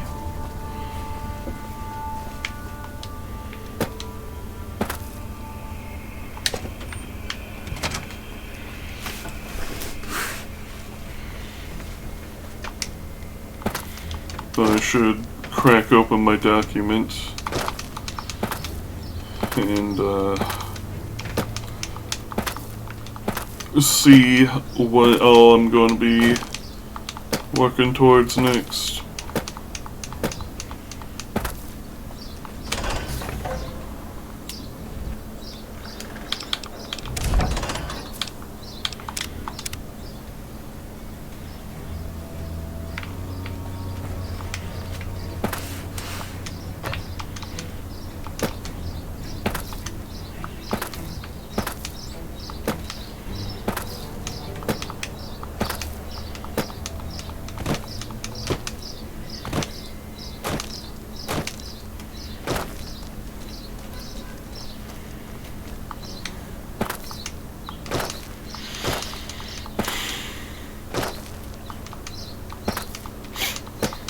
Man, cigarettes get my allergies act up.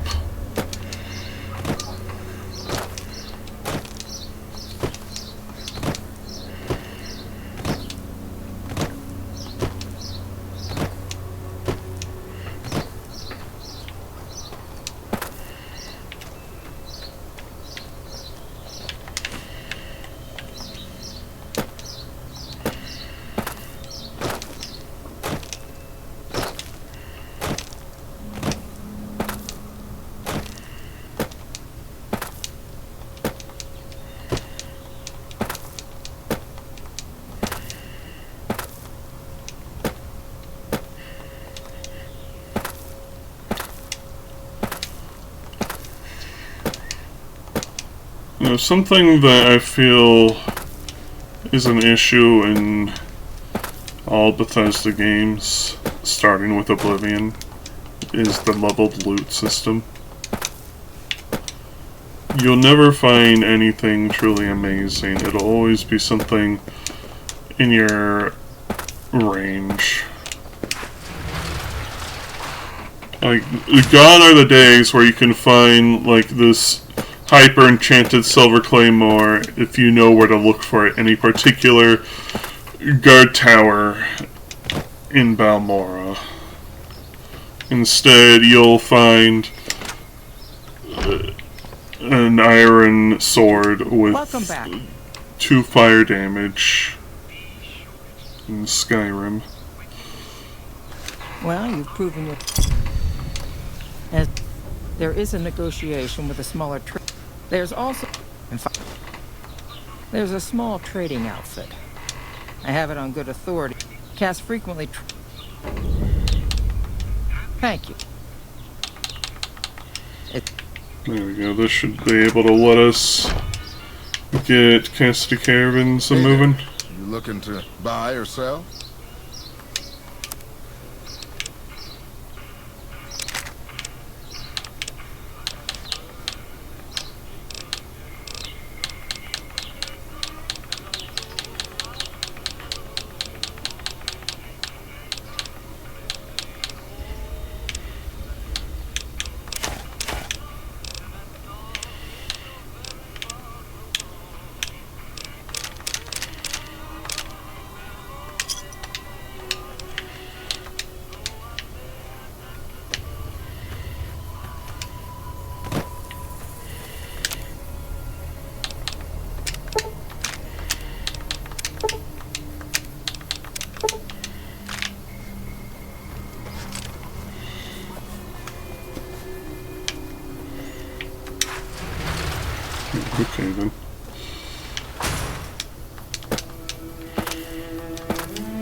pretty sure I need 35 speech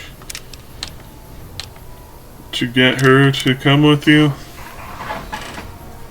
Well, speech or barter. Either one works. But it has to be 35 in one of them.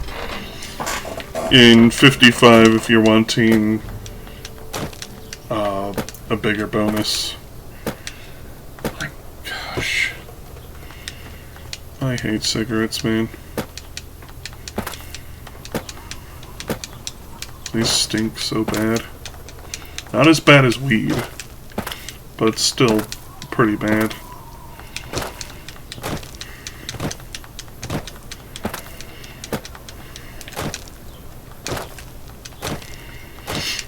And that's on top of making my nose stuff up.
It's a shame about the Outer Worlds.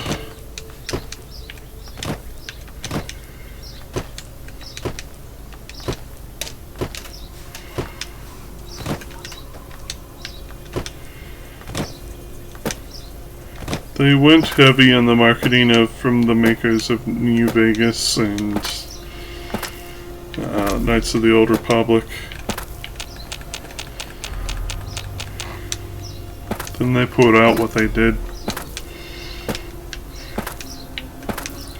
It's very much a situation of you broke free of the chains only to continue the work.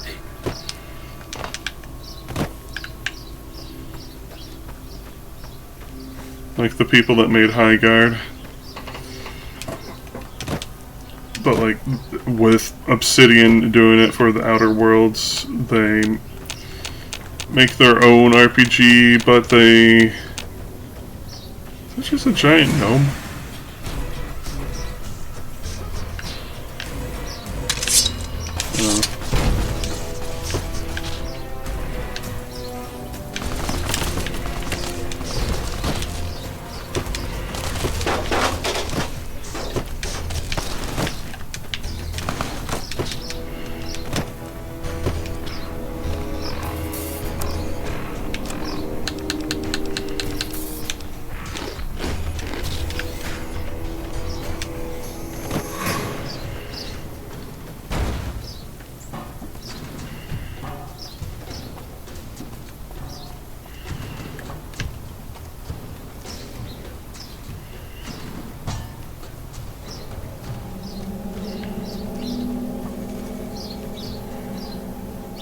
Still chasing.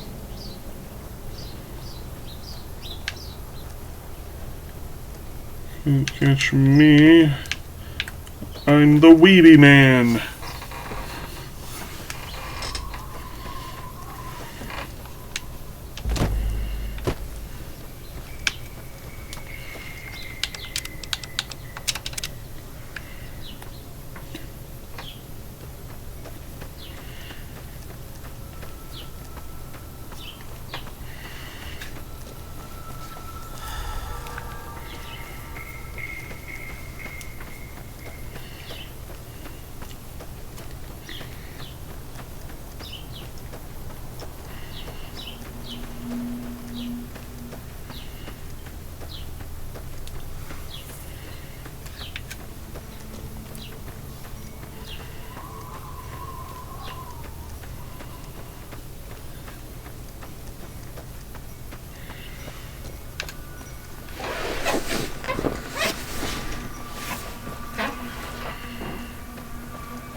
take that.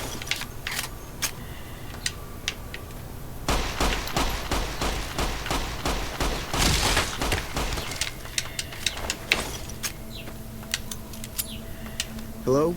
Can you help me? My girl is trapped by geckos on the ridge, and I can't get to her. Go up the path, past the broken radio tower. You...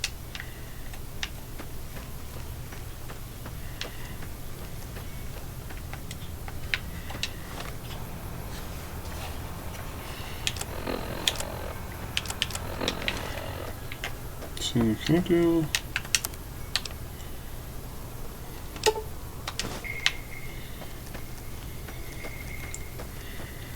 Gecko stick. Stick at a gecko.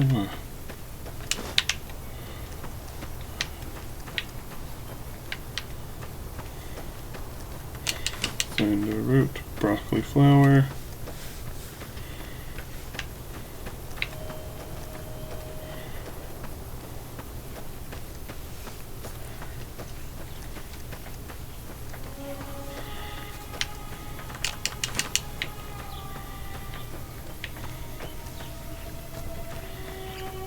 And the creatures.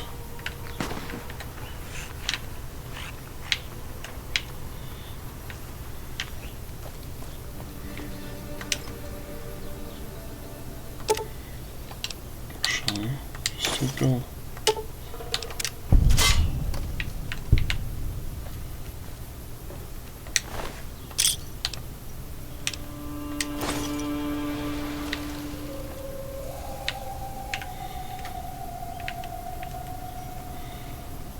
I don't remember what this is supposed to be a reference to.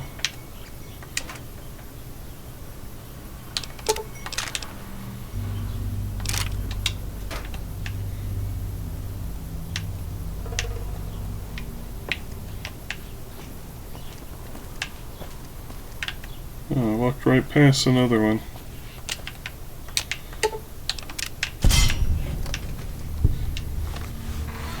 Alright.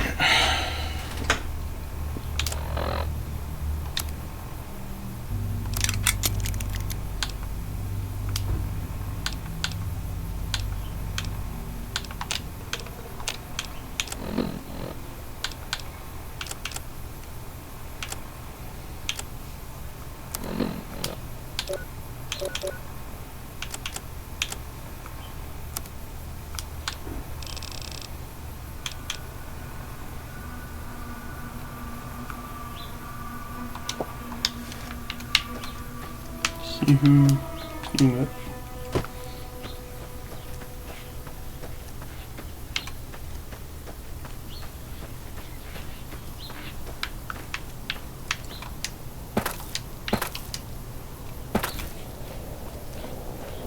Did they kill him?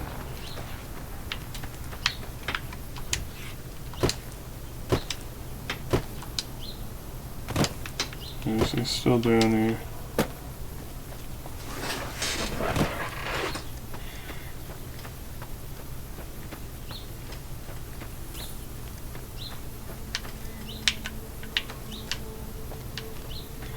I think they may have killed him. Just need to find where his body is.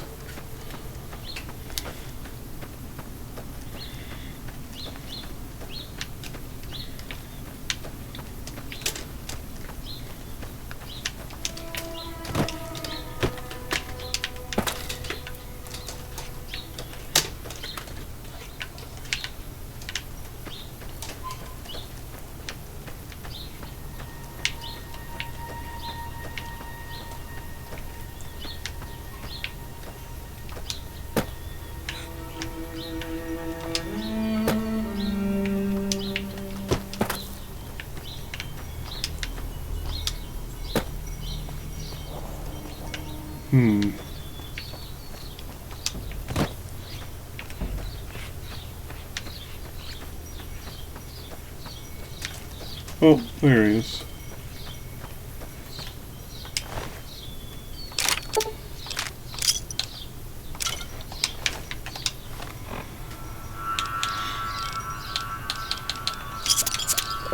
me having Animal Friend messed up the whole thing.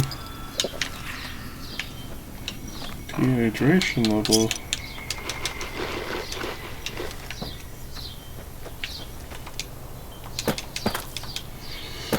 So anyways, how this is supposed to play out, because you come here, like, you know, at the start of the game. You walk past this, you go up here, you fight off a bunch of geckos. You get to the top, you see that there's nobody there. Or the corpse is there, rather. There's no girl, and then he runs up behind you and is like, "Ha! Fooled you!" And then he tries to kill you.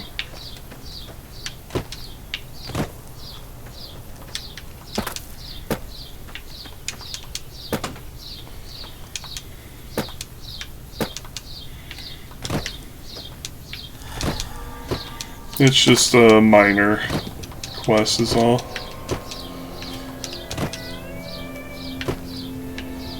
And essentially a show that people are willing to lie to you to take advantage of you in the game.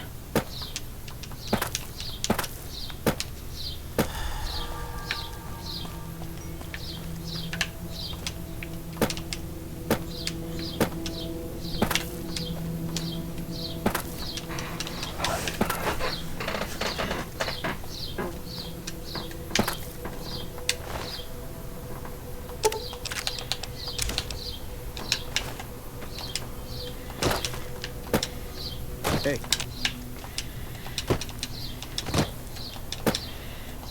The varmint rifle is an interesting weapon to start with in this game. It's pretty useful.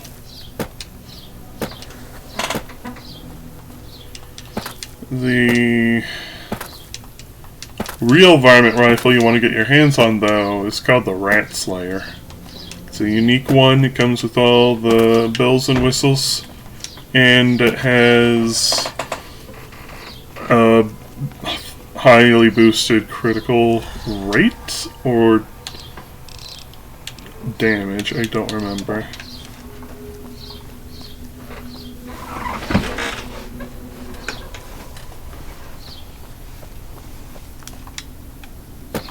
But it's pretty good. It's a very decent scoped weapon.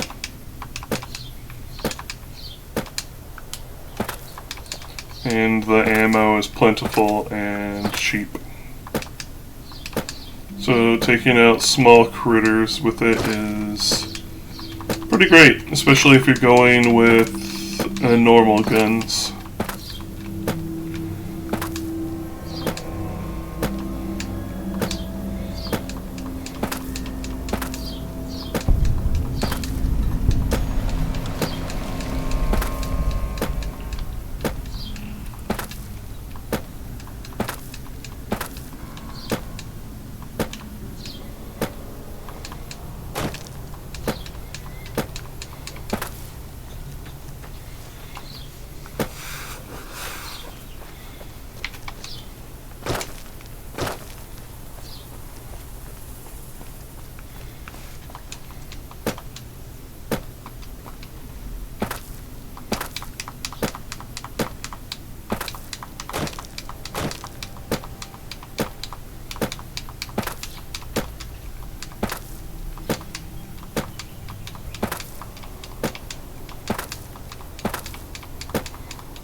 Background?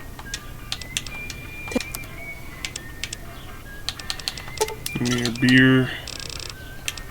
Give me your whiskey. Use Xander root.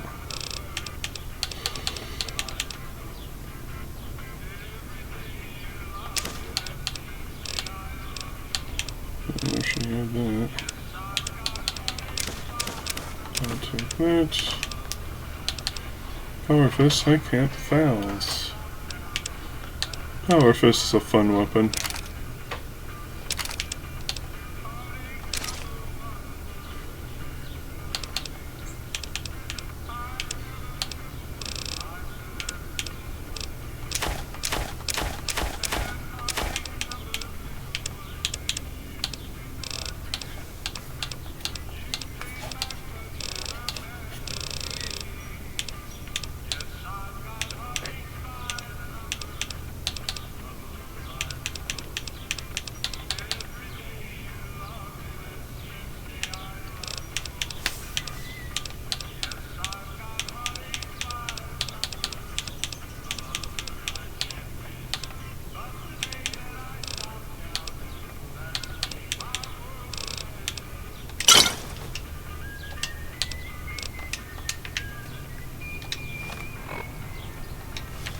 We're still over. You come around like a bad habit. They want to buy a Cassidy Caravan? No. Even times being what they are. Not... Mojave happened. Hit by raiders packing some heavy firepower. So if you want to buy all of Cassidy Caravans, you're looking at it. And what I got in my pockets. If someone came up to you and offered... Actually, you know... Point is, I'm... Alice McLafferty, eh? No. Still, it's not about the money. Dad'd spin like a... Look, I know you can't... Just... Oh, it's 50. I thought it was 35.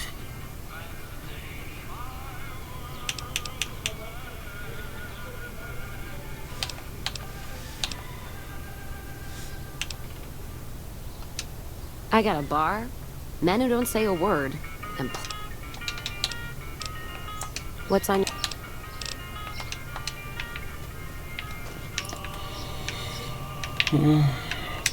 Background?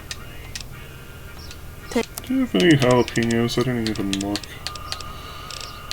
Doesn't look like it. Nice cold Nuka. Nuka Manuka. Can I have these? Get that crap out of my inventory. Fire nectar.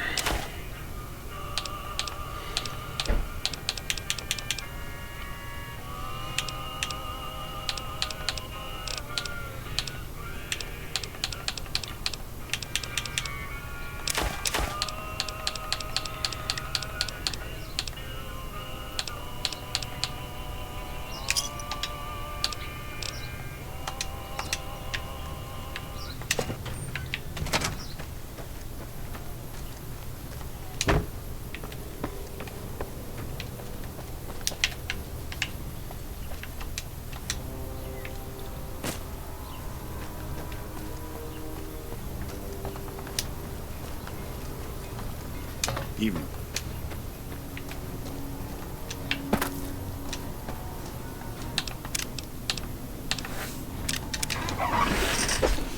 Oh.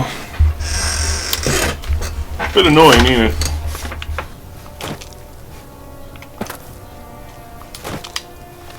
Oh yeah, let's eat that book. The duck and cover.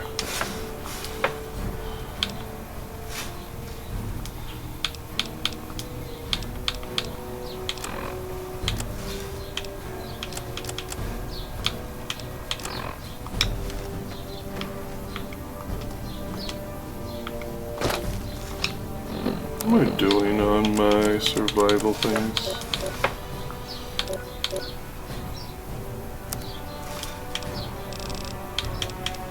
Coffee.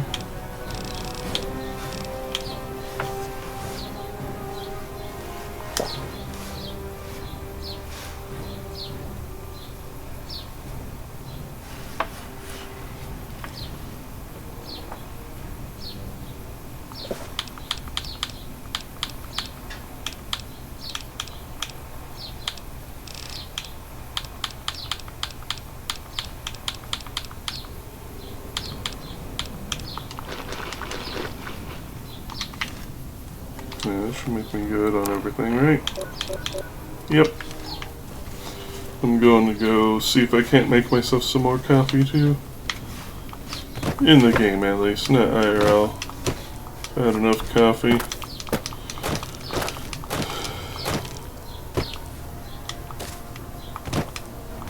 As much as I'd like to keep drinking.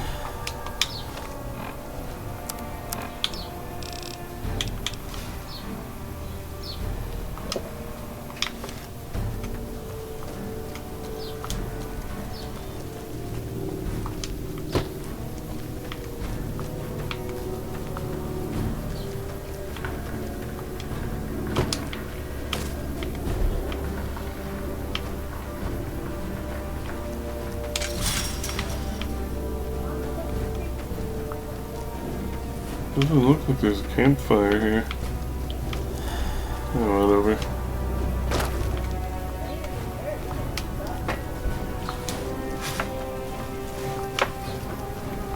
Hey there, need anything? Got a jalapeno. No.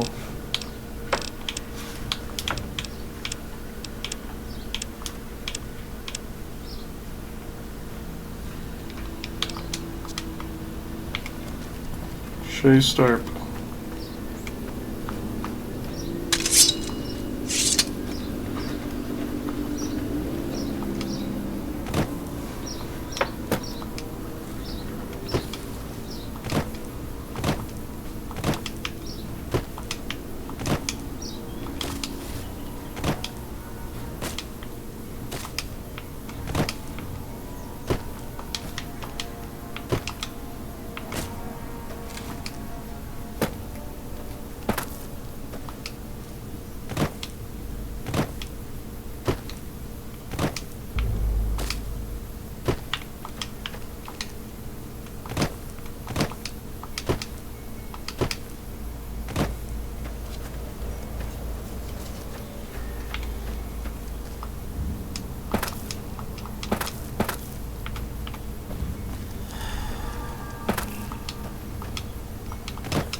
But you can't cut off pieces of the ghoul to keep with you.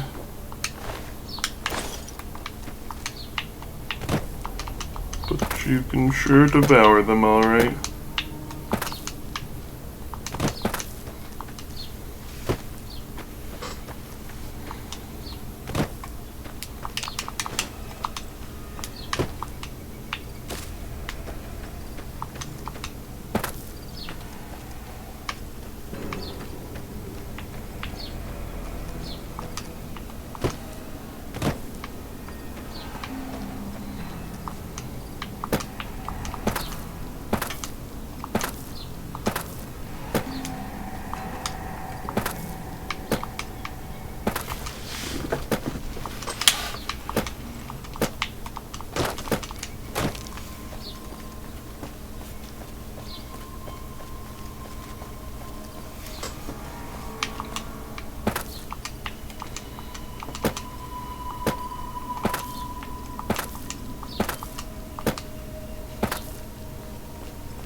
Doing that just so we can keep moving when that happens.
Never knew about this little nook.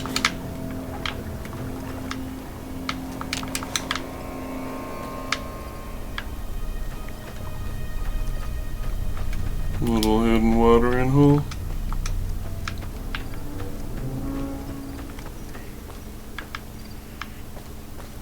Some Dickers. Top Geck.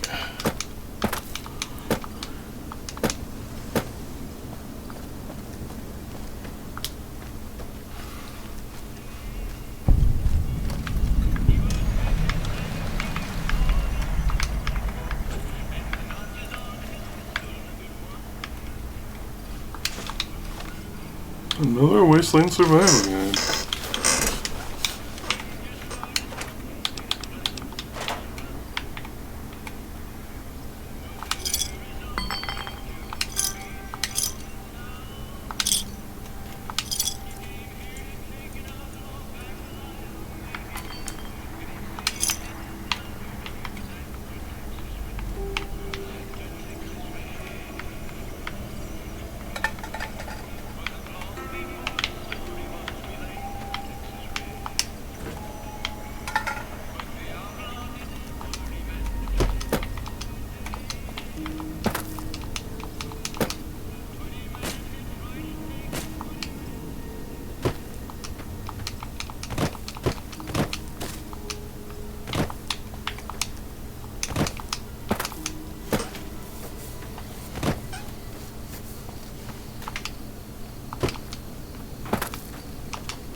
Ow.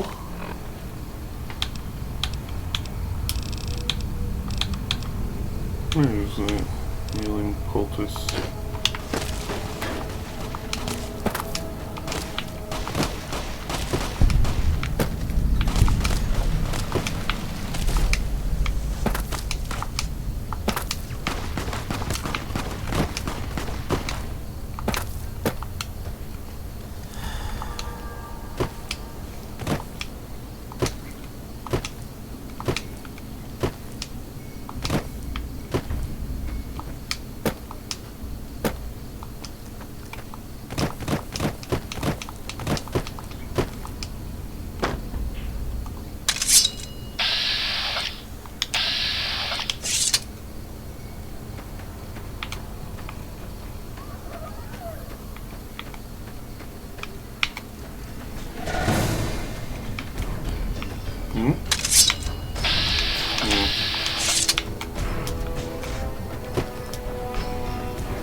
have come to make peace.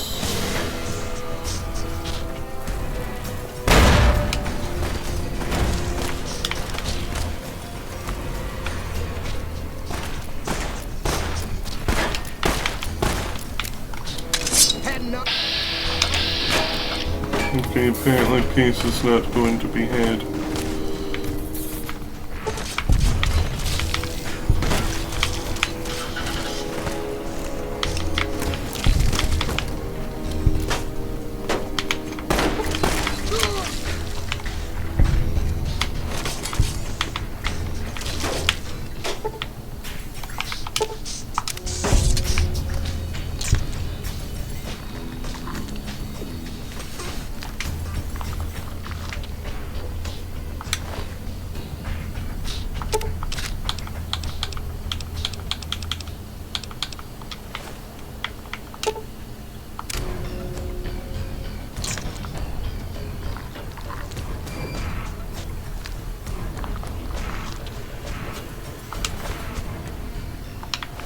Can't hide from me.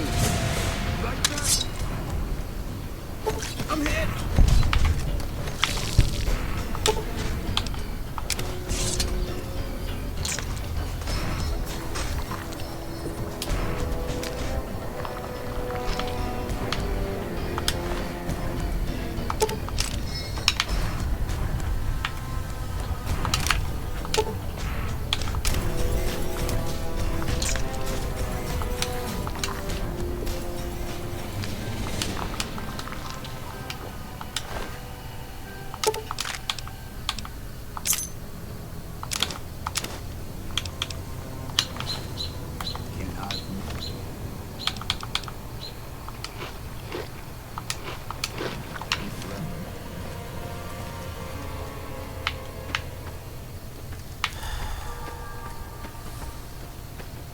Well, they don't want to be my friends.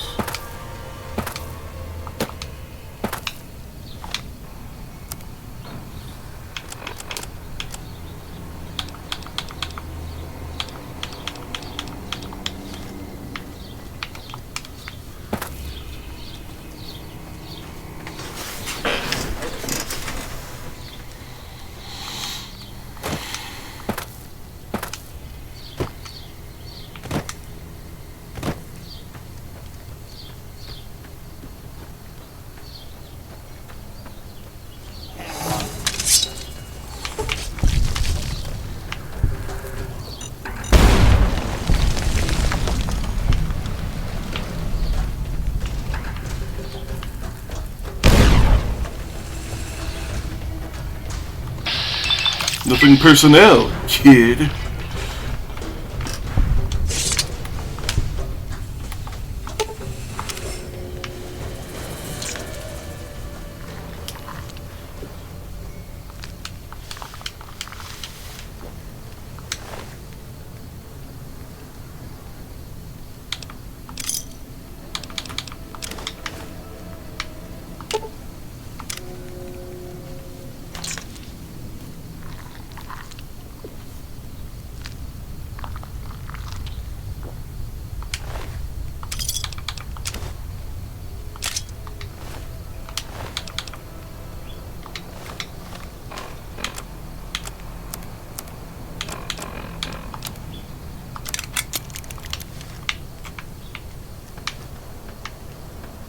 It will hone my steel nicely.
potato, cram, potato, nut.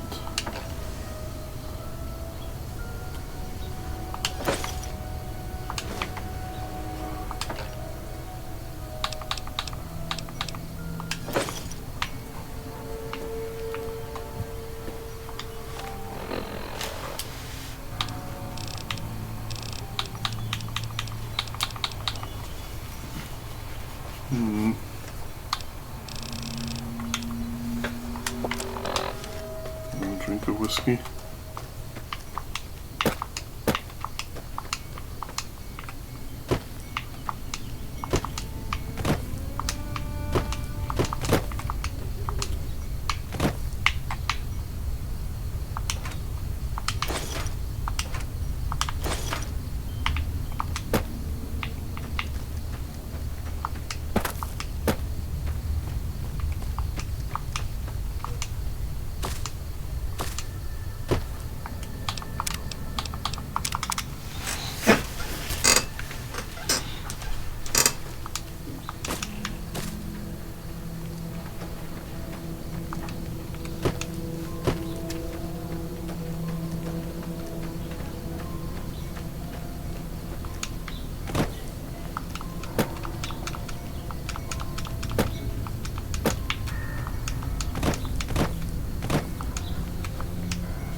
Beer.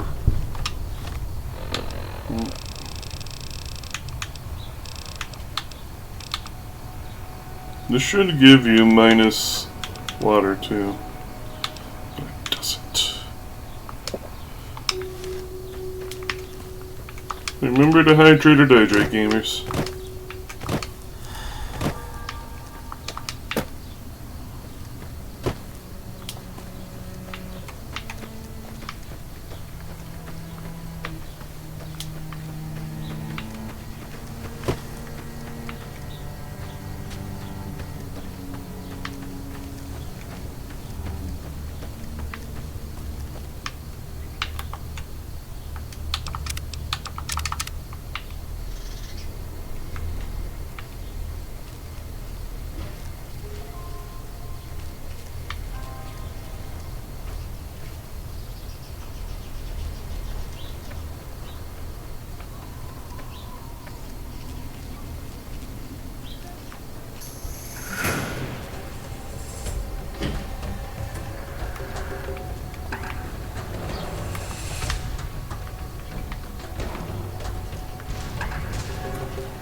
Remember, it's impossible to go any way but south to Prim.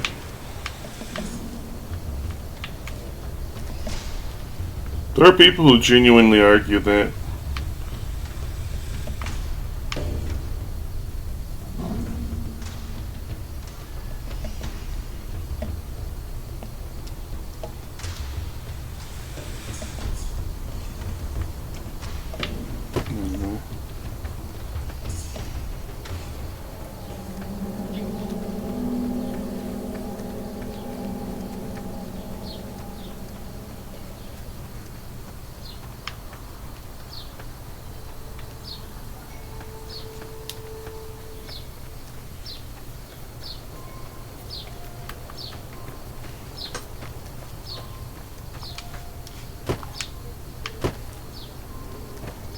Making sure I'm not being followed.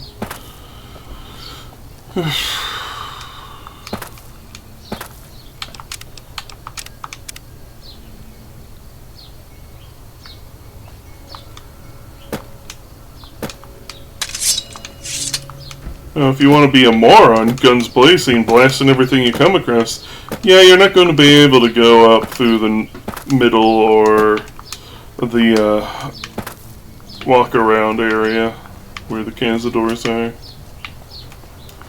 But if you know how to play smart, you can make your way up to New Vegas right from the get-go. All that you're required to do to get through Quarry Junction, just hug the right side to avoid the death claws at the quarry. Walk on the lip of the mountain and just sneak to get them to be shook off of you. Because like all other Bethesda games, if you crouch long enough, they'll eventually lose interest in you, as long as they don't see you directly.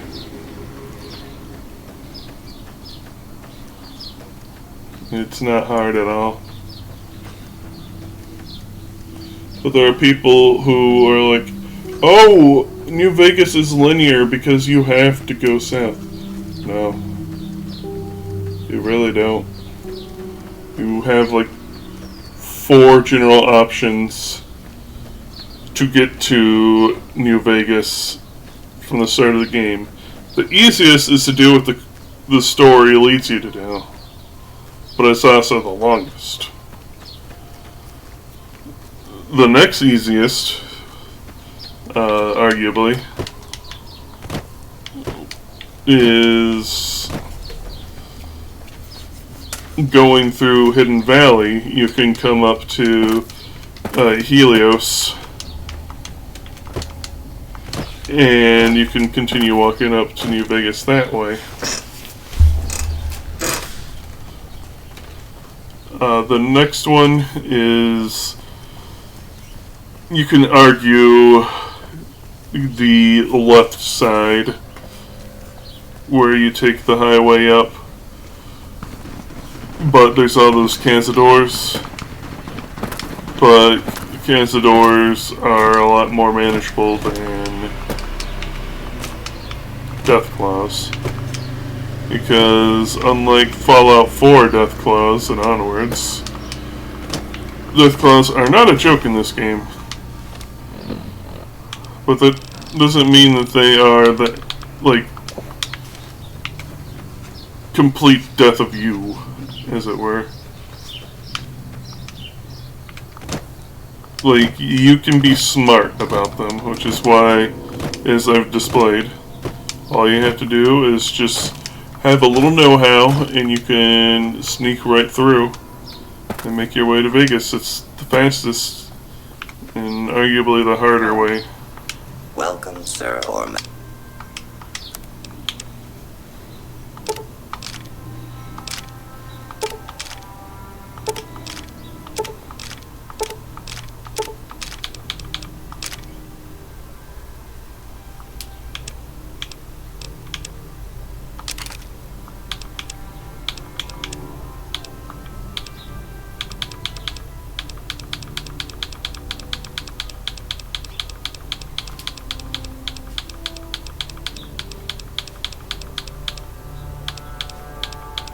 There's probably even better ways of going up the left side that I don't even know about.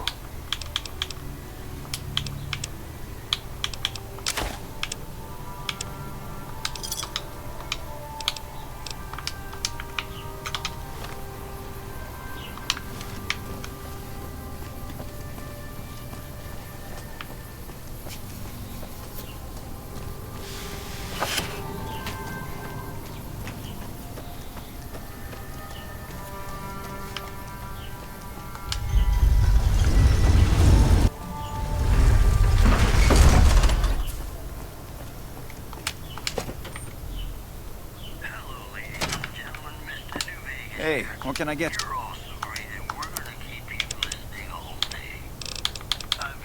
No, no Japanese. There's something there. Nope. No magazine. Another satisfied customer.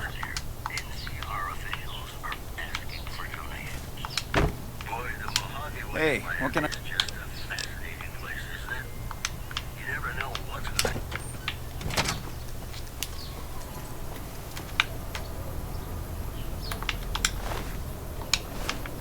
I've already partaken.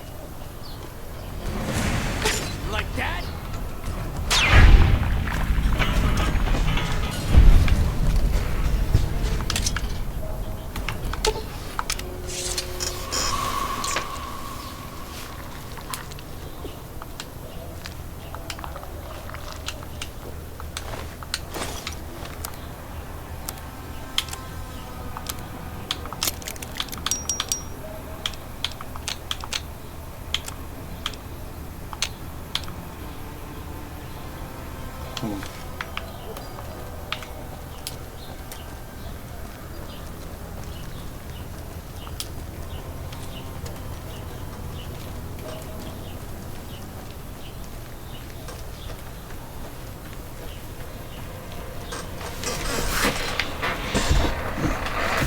Drop off supplies with Julie, then I guess we'll call it good. Where are you, old pincushion?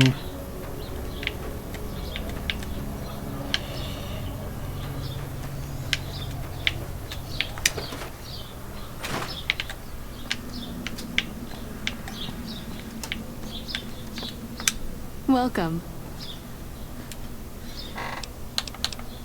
Great. What? We don't.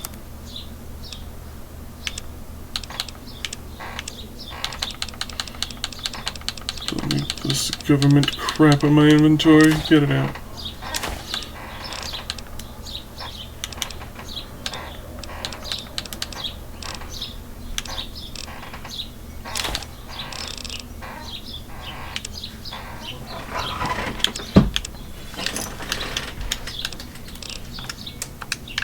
Alright.